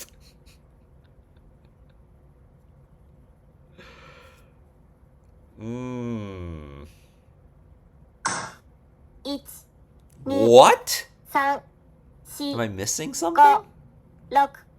6、7。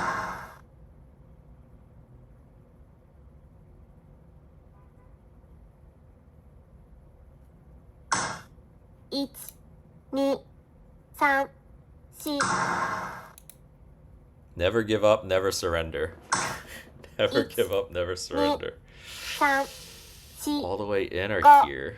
6、7、8。 I think all the way in.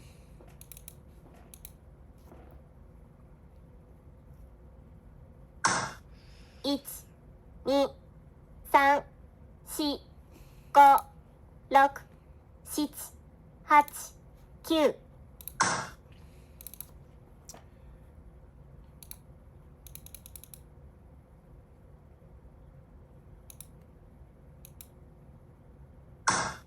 1、2、3、4、5、6、7、8、9。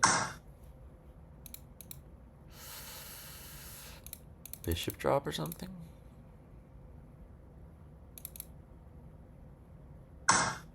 1、2、3、4、5、6、7、8、 This is kind of scary, but I do have this. 1、 Okay, yeah, he wants to. Okay. 3、4、5、 We can take this if he takes. Take, and then he's gonna take.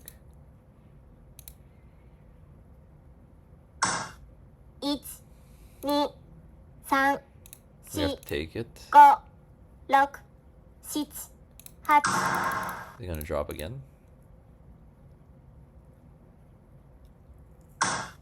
1、2、3、4、5、6、7、8、9。 This is kind of interesting. It's like kind of defense, kind of 1、 offense. 2、3、4、5、6、7、8。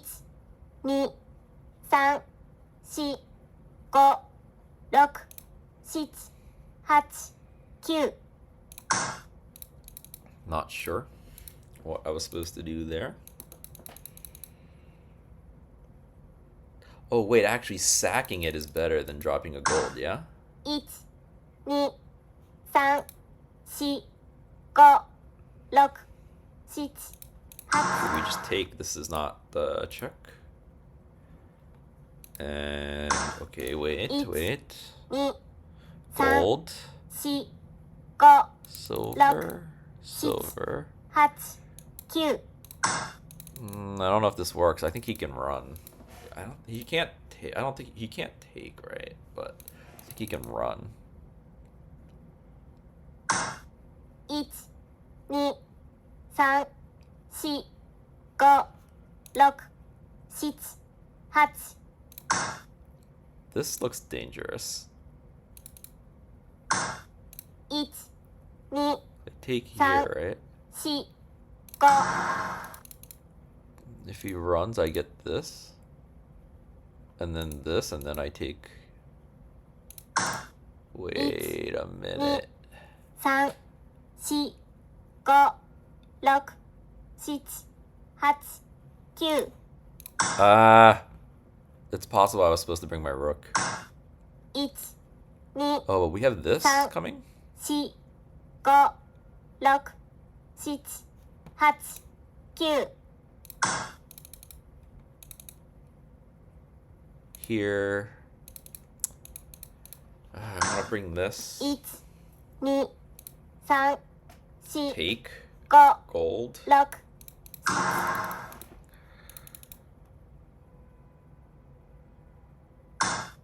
1、2、3、4、5。 This prevents this gold drop. Well, I mean, he can drop it, but then we're going to trade, and I think I'm fine. Maybe. I'm not sure. 1、2、3、4、 Mmm. 5、6、7、8、9。 Painful to block my own rook in here. Mmm. 1、2、3、4、5。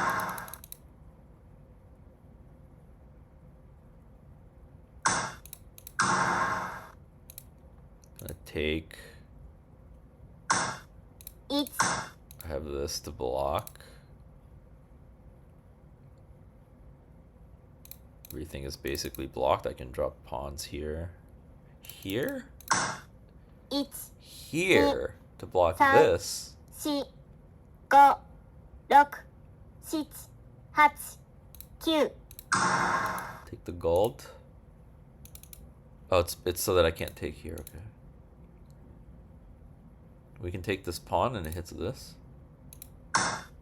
1、2、 That doesn't do 3、 anything. 4、5、6、7、8、9。This also helps defend. So if he takes, drops, run, promote, 1 something like this. 1 2 3 4 5 6 7 8 9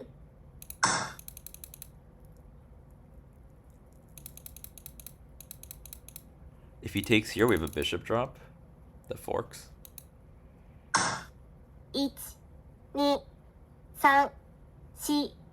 4 5 6 7 8 9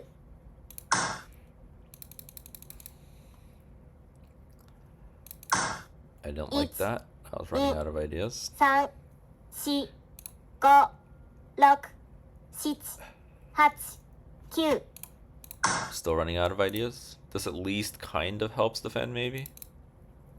1 Get some counterattacking going. 3 4 5 Guess defends this knight drop that I need to defend now. Shoot. Oh, we've... No, wait. No, I just got that. 2 3 4 5 6 7 8 9 I think I ran out of... 1 2 3 4 5 6 At least don't let him go in the corner. 1 2 3 4 Mm, 5 6 7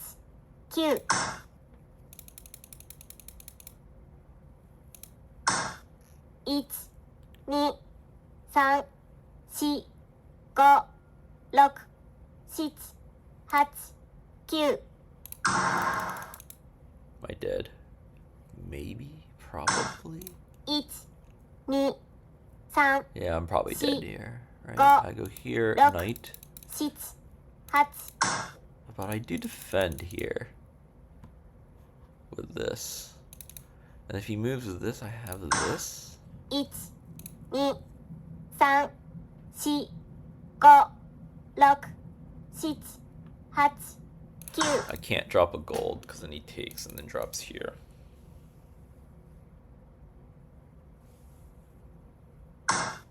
1 2 3 4 5 6 7 8 9 Ah, but now he takes this way.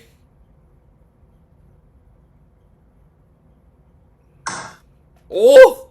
2 3 4 5 6 7 8 9 Oh, almost timed out because I needed to promote.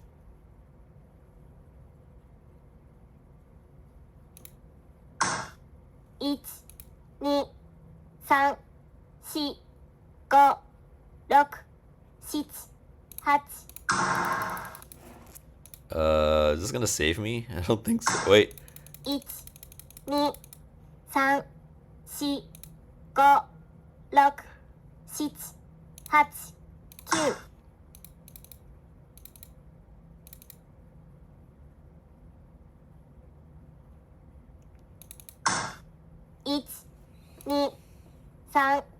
2 3 4 5 6 7 8 9 I'm dead to this. Oof. 惜しい将棋じゃった。しかし将棋は勝利が全てなんじゃ。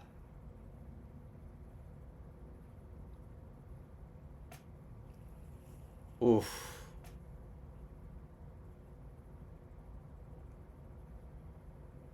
Oof. That was close at the end. I wonder if I had something at the end. I'm not sure. But I think at some point I was winning. Maybe not. Yeah, like I let him get out. Here.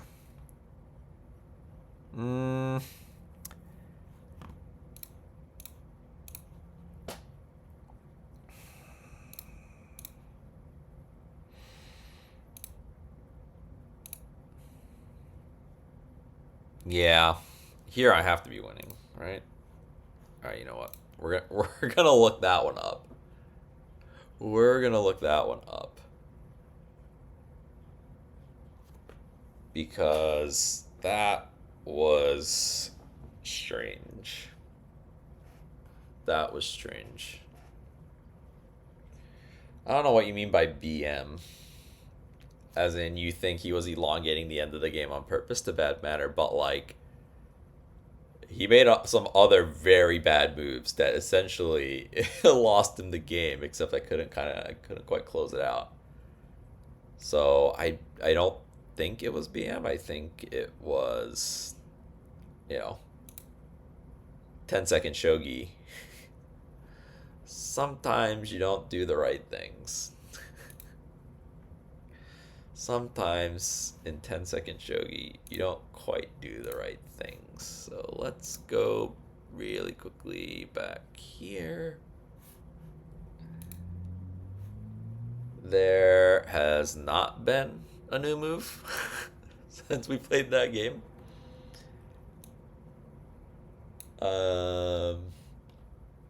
Yeah. So looks like Fujii is in the tank this time.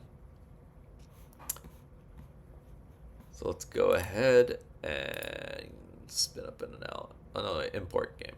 But wait, I wanna do this in a new tab so that this one doesn't go away. Take. I'm not sure exactly which golds and which stuff we're talking about because 10-second stuff I don't really have too much time to try and rechat during the game. But we're gonna find out what I did wrong. He made some very big mistakes. Whoa. Does this not work? Okay, there we go. He definitely made some really big mistakes. It was lagging. Yeah, I don't know. The connection's been weird.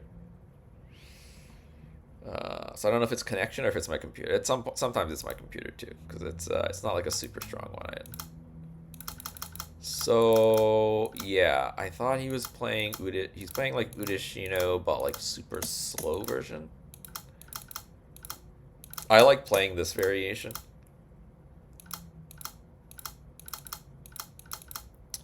I went into my gong. Yeah. I'm curious what it says around here. He's not really attacking with Udashino, which is kind of weird, but I'm curious what the engine has to say here. So I can't. Okay, so I'm Sente. So yeah, okay, it's still just like a completely even game.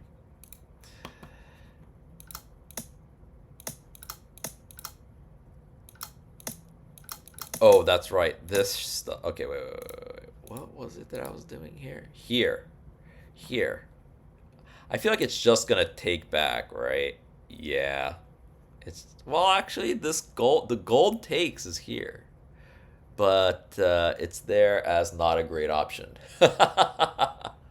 So it just wants to take with the pawn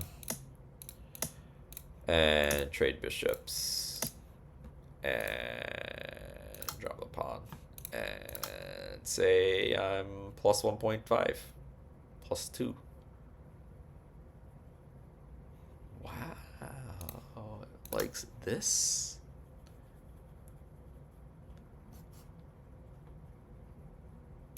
That's interesting. And then it wants this.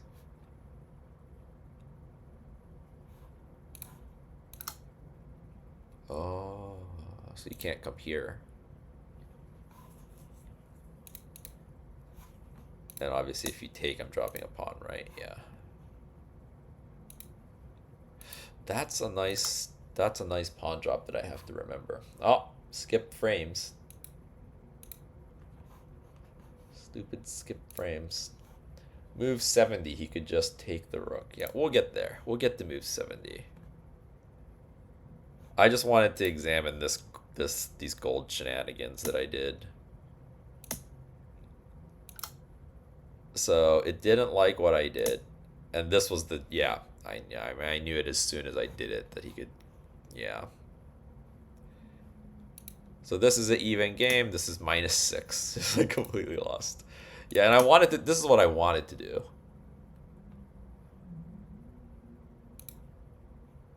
Okay, so like this type of move is not a problem. Ooh, okay, but if I take here, it is a problem. Yeah. Uh-huh. If here, then I take it, it's nothing. Yep. Okay. So, okay. As long as I didn't make that stupid move here, it would have been a better game. Even here, I panicked here because I was mad. I shouldn't, like, looking at it, like, dropping the pawn is not good. It's clearly this. And then, and then the, you know, and then the tataki no fu. Okay. Let's just close out some tabs. I think when I get too many tabs open while I'm streaming, so yeah, I think it's just my computer's not very good. It's like a low end like 1-year-old model MacBook something, or the MacBook Air or something. So I don't think it's definitely not made for streaming. Okay. So we were doing some silliness.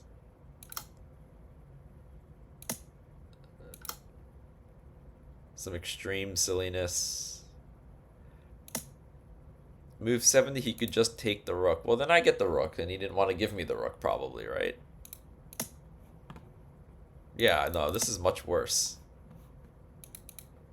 Yeah, I think I'm gonna strongly disagree with this one. I would not just take the rook here. I mean, honestly, he's literally the game is -18, -9 according to, it's like he could really do whatever the hell he wants at this point for the most part, but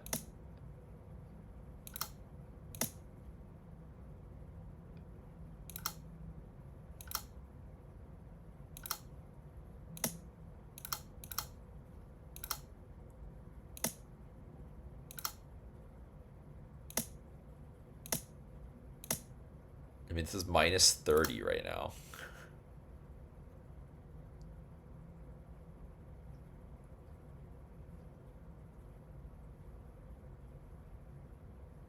Okay, so you want to see... Okay, so the engine specifically said that taking the rook was worse, I think. So you here want... So the engine says best move is rook 7-2, and this is -20. That's the best move, giving me this fork? That's interesting. But yeah, he just takes this. But it says this is -9. -12. So, and it thinks it's only -12 with pawn drop 8-5. So it actually doesn't want to take the bishop here. It thinks that taking the bishop is really bad. It's not losing yet, but it's -10, and you were just -15 or something. It doesn't like taking the bishop because this is actually apparently not a tsumero. Man, I'm skipping tons of frames right now, it says. Alright, well, I'm going to call it a day then. I'm going to like close out my other tabs. I'll keep an eye on the actual game. I don't believe it. So what it's saying is this is not tsumero, and because it's not a tsumero, it lets me drop the rook, which gets an attack going, I guess, is why it thinks it's a little bit worse.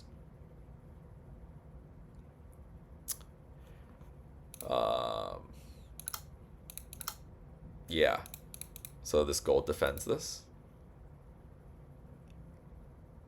And so now you have to defend.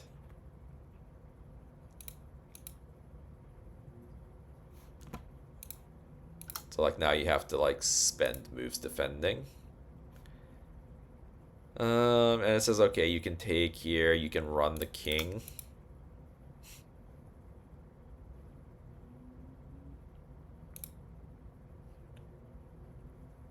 And this is dangerous, potentially. I mean, it's still like minus 15 again, but like you were minus 20 here if you just run the rook.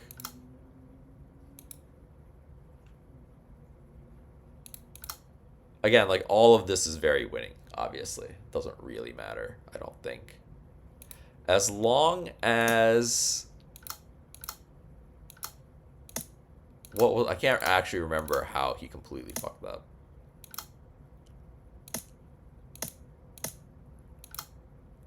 And to be fair, he got to the point where he's minus 40.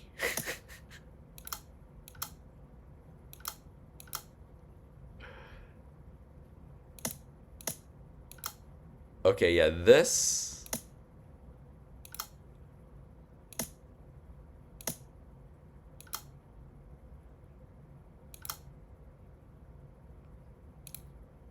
So I could have... I should have done... Well, yeah, I should have done this. That's better than what I did for sure, I think. I mean, it's pretty close. I mean, it's still equally bad. It's still like minus 35. But this was pretty bad. This was pretty bad.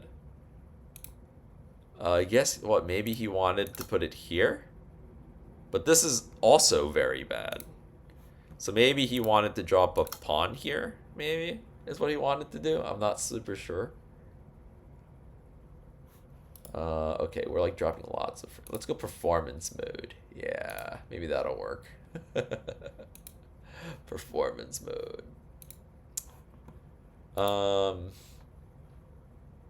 Let's see how that does.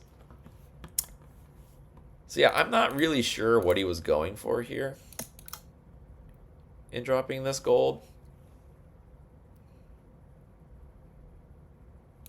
But this is minus 8 now. Like it was at 40.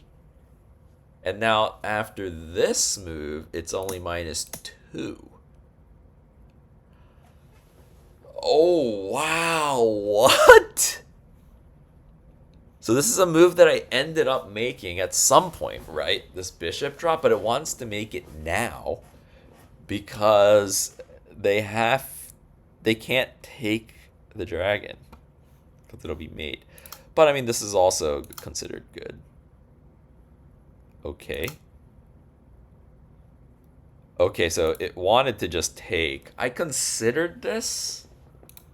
So there's a two-piece exchange, but like I was just scared of giving him the rook. Honestly, like, but now that I look at it, once I give, like, yeah, okay, I give him the rook, but he has like a bishop with it, so there's like no way he's gonna attack me, and I have all of the pieces in hand to go for an attack. So this, I think in a longer time control, if I had more than 10 seconds, I would have come to that conclusion, but it's hard in 10 seconds to just be like, oh yeah, like let's just give him a rook when I have no defense. But this just let him attack me in a variety of different ways.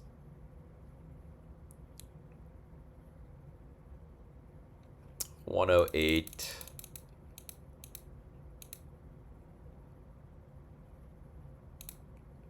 Well, sure, yes. He had many chances to win the game. Whether it's, yeah, like there's a bishop, like there's all kinds of stuff he can do here. I'm just curious now at the end, at the end of the game, like did I have a win that I missed? Ooh, so my silver drop here was bad. I could have just taken the silver for free. Yeah, and that's +5. That would have been the comeback for sure. Ah, this was bad.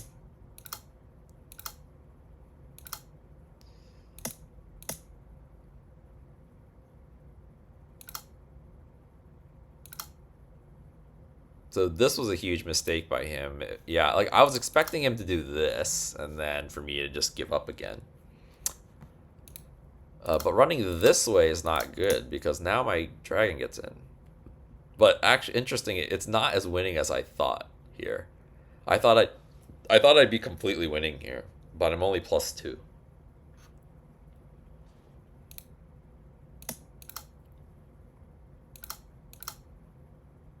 Oh, and I just wanted to play simply and just take. So what I didn't like about taking was he gets to do this. But actually, this is great for me because he can't catch me anymore, because he wasted his gold. The move apparently is this. Or even running here. Yeah. But instead I dropped, because I felt like this would be safer. And then I can take the bishop, and I have an extra piece helping me defend, is what I was thinking.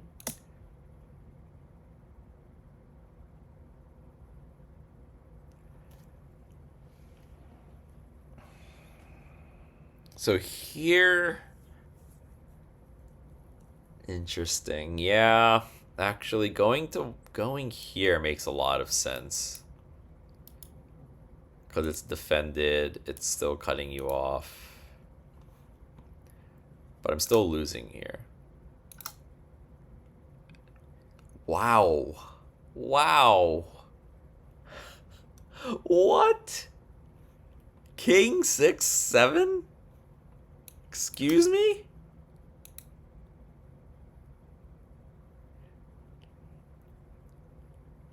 I mean, I knew I did not want to block off my rook, but jeez. And then his move is pawn drop 7-8. Okay, sure. I mean, the end of this game just got kind of silly.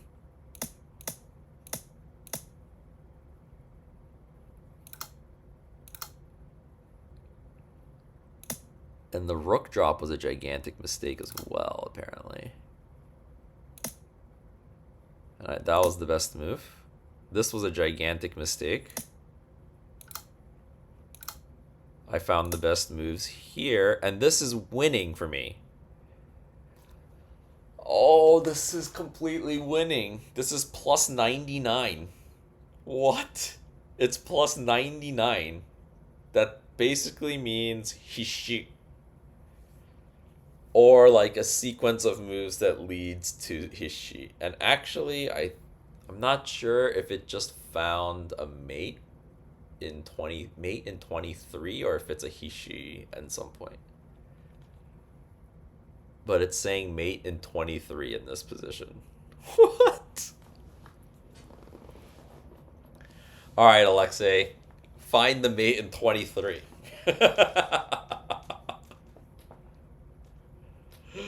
Find the mate in 23. Okay, so it starts with bishop drop 1-5.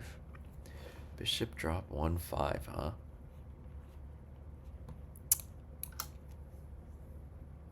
Oh, it actually was even less with me in 21.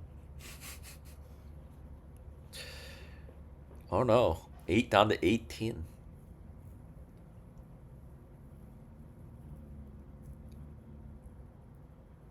Bishop drop 1-5.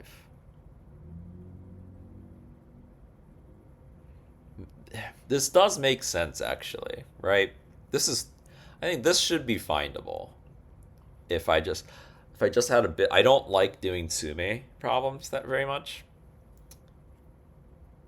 But like, okay, let's just turn this thing off for now. But I think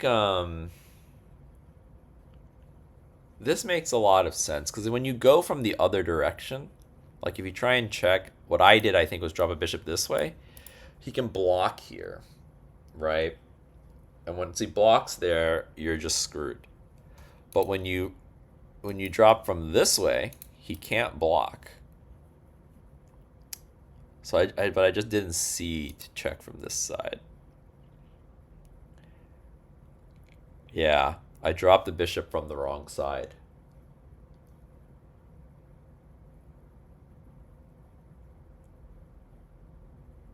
Because I wanted to drop here. I think I had mentioned it before. I wanted to drop here because I thought he might take this way and then I'd have this fork.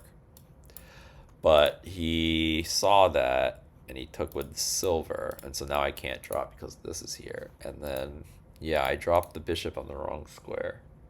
The wrong side. Interesting. Very, very interesting.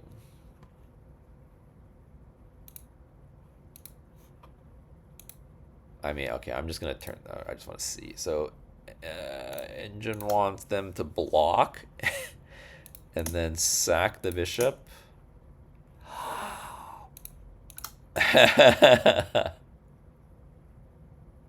Okay, no. No, this is not findable, I don't think, for me. Certainly not in a 10-second game. And then you take the knight that you just got and you drop it here.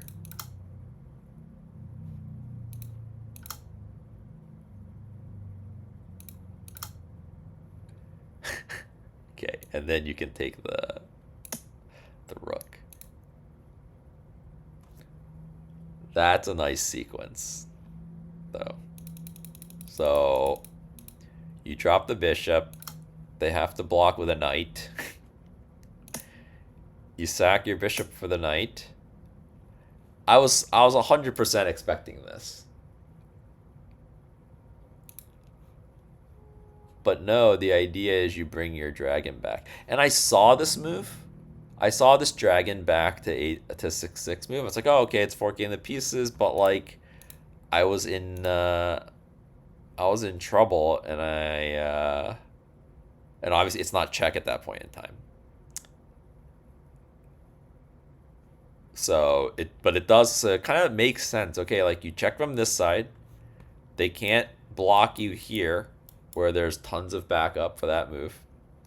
So you check from the other side, and when they block, you can just take, and that lets you bring your dragon back into the attack. They have to block, and then once they block, you just need to get the king up here. Like, does this not work? Oh, it doesn't work because of okay. It doesn't work if you drop the gold directly because they can take it with the rook. But interesting, there's also this bishop drop looks pretty cool. Fork, and you can't take because it's pinned. That's a cool move. If he has to drop to defend, your king won't be in middle anymore. Yep.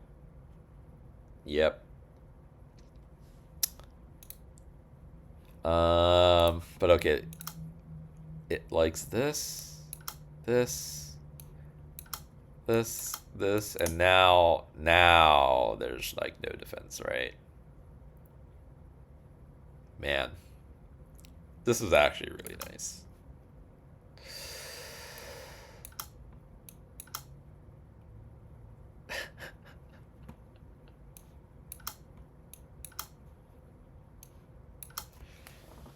Mate in 21.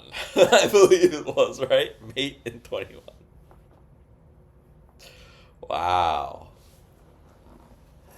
I don't think I would ever be able to read through the entire mate, but I think you could probably kind of piece it together. Like, I knew I wanted to drop the bit. Okay, you need to find the right bishop drop.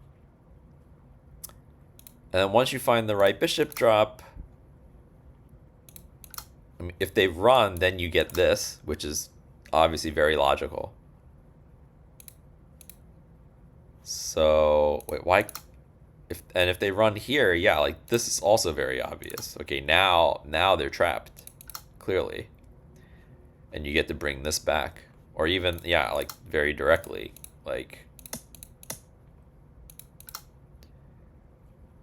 yeah. I think actually this was very findable win. You probably just wouldn't read it from the very beginning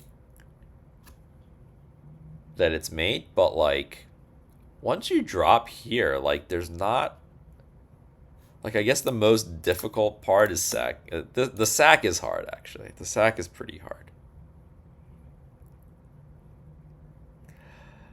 The sack is hard, but I mean, it's very logical to try and bring the king to the 6th rank because you want this.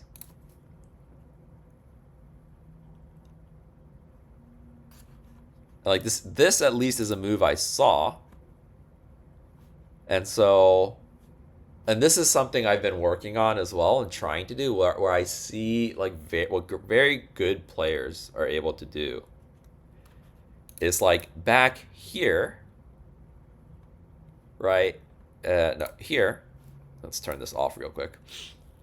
Back here, when you're looking for a good move, you see this because it's like, aha, right? Fork. But at my level, what I can see is I want to make this move, but then I'm going to die.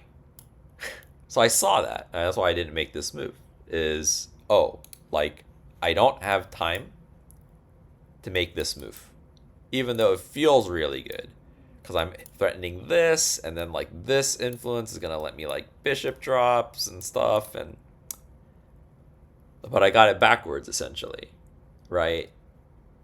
What I should have thought is this move is great, and it potentially sets me up to mate the king. But what I need is for this move to come with check, right? I need this move to come with check because otherwise I'm getting mated, right? So I need to think about how can I construct a scenario where I get this with check, which is, okay, like sack pieces here. So actually, I wonder, it's like under that line of thinking, this seems interesting. But I guess the problem here now is that the king defends the rook, so this sack doesn't work. But yeah, like it suggests, like the computer says, number 1 move it says is this because it's just straight up mate. But then the number 2 move is actually this.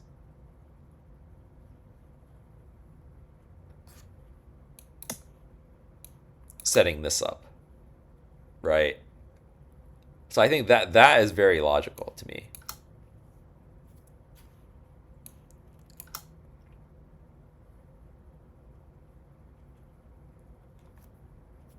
So, yeah, I think that's a very good lesson from this game. Even though the first, like, 100 and... how many moves? The first 160 moves were a complete shit show. Right? From both sides. It was a shit show for me. It was a shit show. Like, we were just making so many really dumb mistakes. But this right here is a very good lesson. Because I saw this move. But I discounted it because of this. And when I watch Frank or Ohai there or Shogi Dad, I actually don't know completely what ID he really wants to go by or what he wants people to call him. But a lot of times when I watch him doing tsumes, and I've commented on this in the past, is he will look at a line and see it doesn't work and then just completely discard it and try and find something completely different. Whereas, you know, in tsume puzzles, a lot of the times you try the obvious thing and there's a reason why it doesn't work, but the actual solution, you can get to it pretty quickly if you figure out if you can fix the problem of why it doesn't work.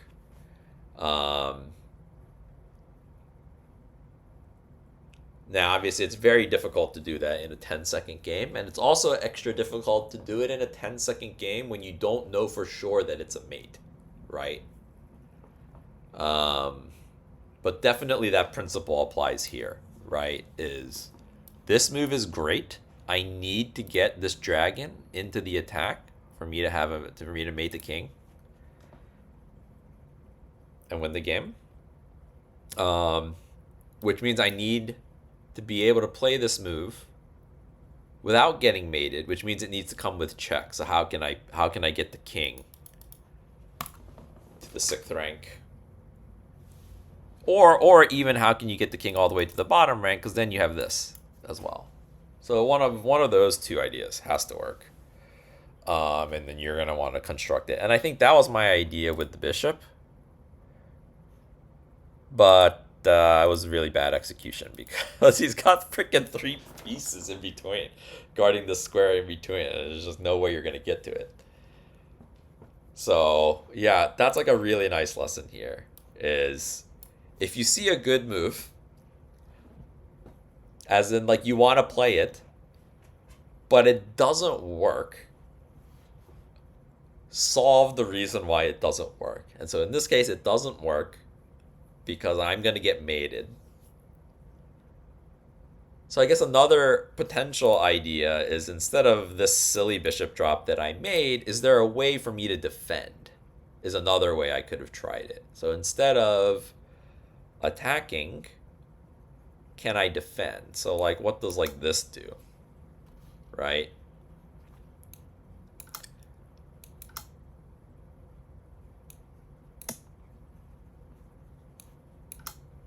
This actually defends. Interesting. Now, obviously, so this is considered, so the engine is saying this is a completely even game. But the thing is, here I would see that I'm not going to get mated. That I would see. I would see I'm not going to get mated here. And when I see I'm not going to get mated, the move that it's suggesting, this gold drop 4-9, is, again, like, makes a lot of sense. I mean, I probably would have put it over here, and I'm not sure what the difference is. It's crazy to me that it's that much. Oh, probably it's defending these squares against the rook somehow, would be my guess. But this is apparently very good. And this is a blunder. Like this. Yep. Yeah, it's the rook coming in. Wow. That I would not see. But again, I think, yeah, if you see a good move, but it doesn't work, figure out why it doesn't work and try and make it work, right? And so in this case, for this to work, we need to bring the king back to the 6th rank and make the move with check.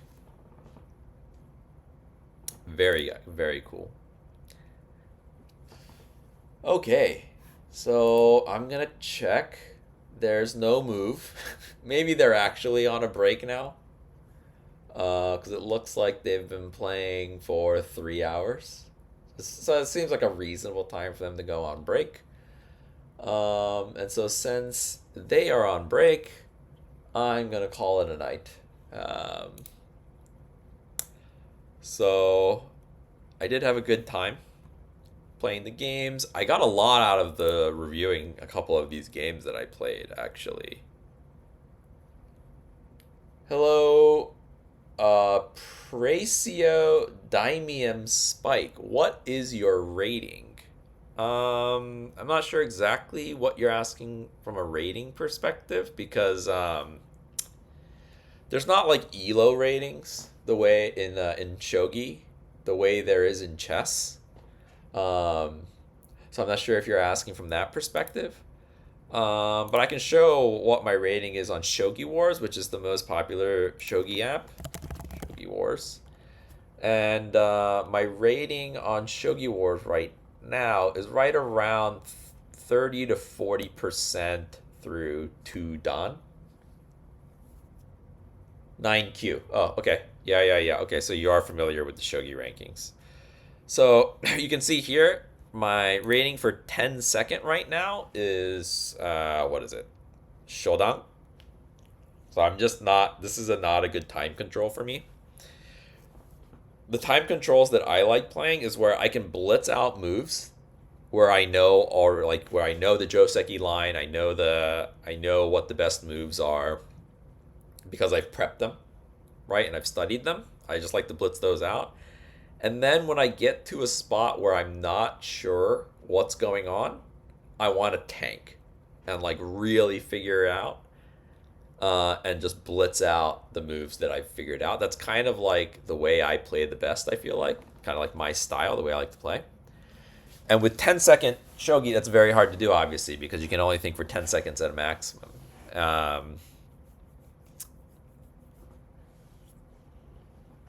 So yeah, 10-second games I'm very weak at. And you can see in 3 minute, I am 2-dan 18.2%, which basically means less than 2-dan. So when you get promoted, you get to 20%. And so it means I've lost games since I've promoted. And right now I'm focusing a lot on 10-minute games. And in 10-minute games, this says, where am I at? 2-dan 33.6%. I think my max that I've ever gotten to in terms of rating is 2-dan 55% on 10-minute games.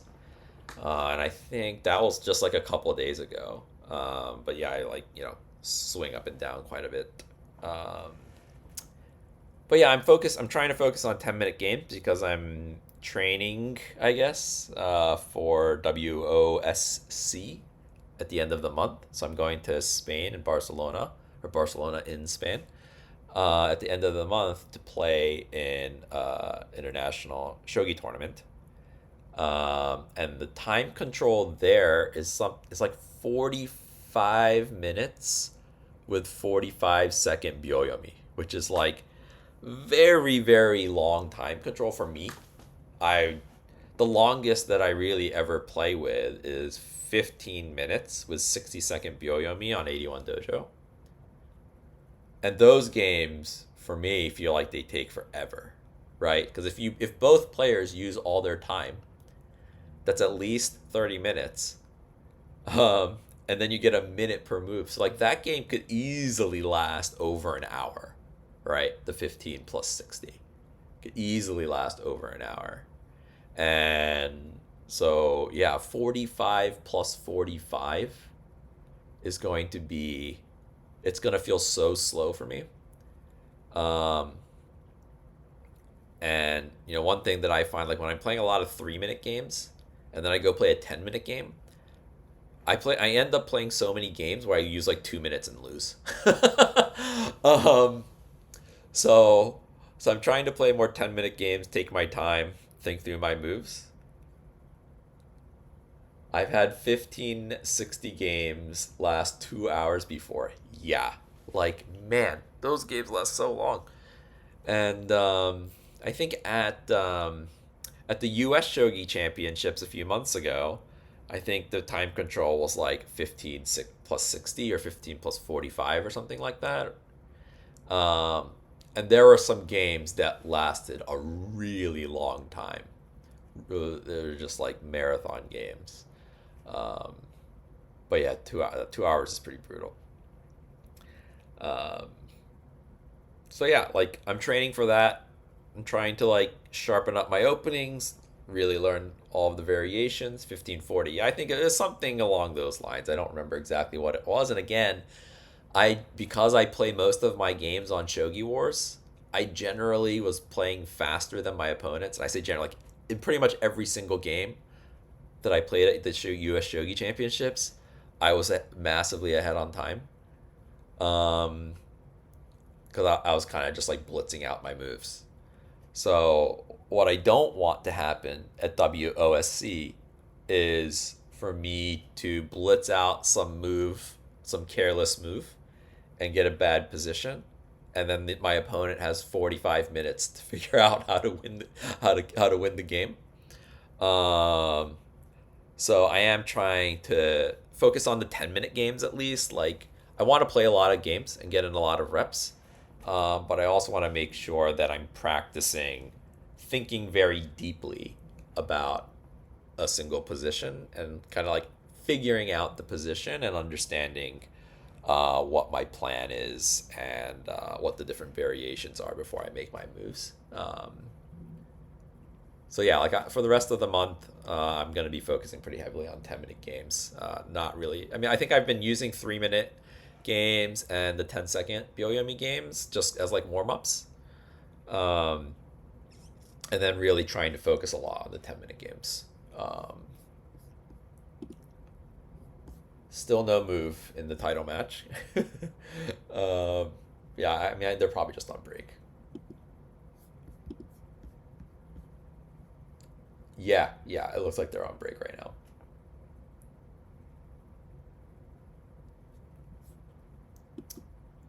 So yeah. Thanks everybody for watching. It's been 4 hours, and the title match is on break, so I decided, okay, like what I'll probably I was gonna stop a little bit earlier because I thought they were on break, but no commentary about their lunch, dude. I have no idea what they're okay. All right. I'll do it for lulz, right? Fujii got, I have no idea what that is. Some sort of noodles, I think. He got some sort of noodles and oolong tea. Watanabe got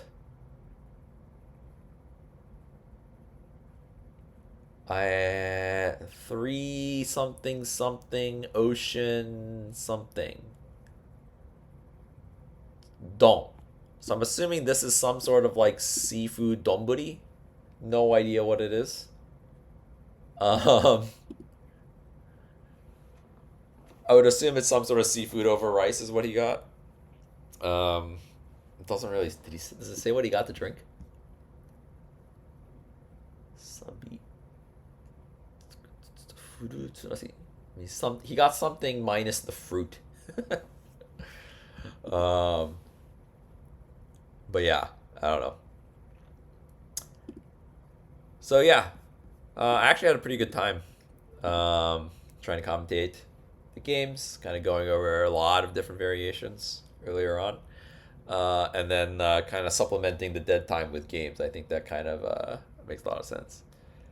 Highly advanced meal selection strategy. Now that you mentioned that, the last thing, okay, I'm gonna leave, but I do believe that they were saying Fujii actually has like strategies about what food to order based on like how he's feeling in the game.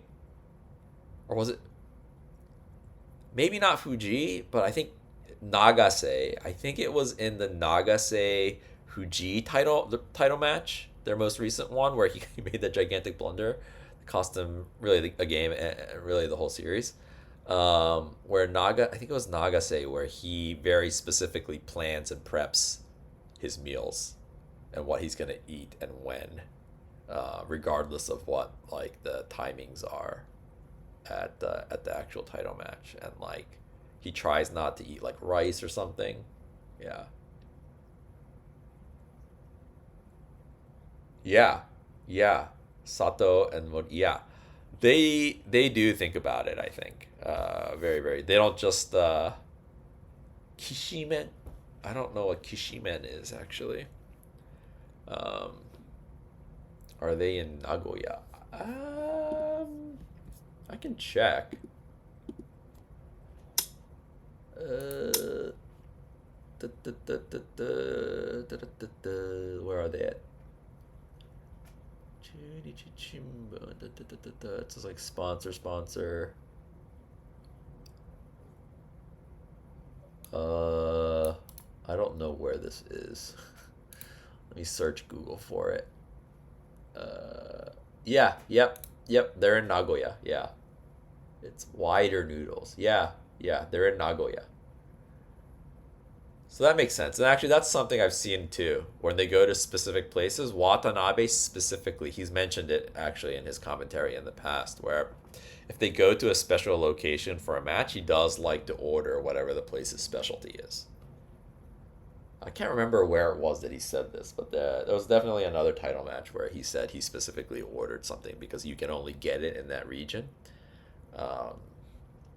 And so, yeah, he definitely does look at that. Okay, that's it for me, guys. Thanks for watching. Thanks for the chat. Also, if you have not checked it out, check out my YouTube. It's the same. I Dream of Shogi. I just posted a video today reviewing the recent game between Nishiyama and Abe, and it was a very, very exciting game. And it was Nishiyama trying to qualify for the professional exams. She had already reached the 10 wins against professional player mark, but there's a rule that says you need to have a 65% win rate in that stretch of winning 10 games. And she was like 12-7, and she needed one more win to get to 13-7, which is 13 out of 20, which is exactly 65% win rate. So she had like this one chance really, because if she loses, then she needs to come back and win like 2 or 3 games in a row in order to qualify. So it was like a high pressure match to see if she wouldn't get to challenge to become an actual pro, because we've never seen a female professional shogi player before.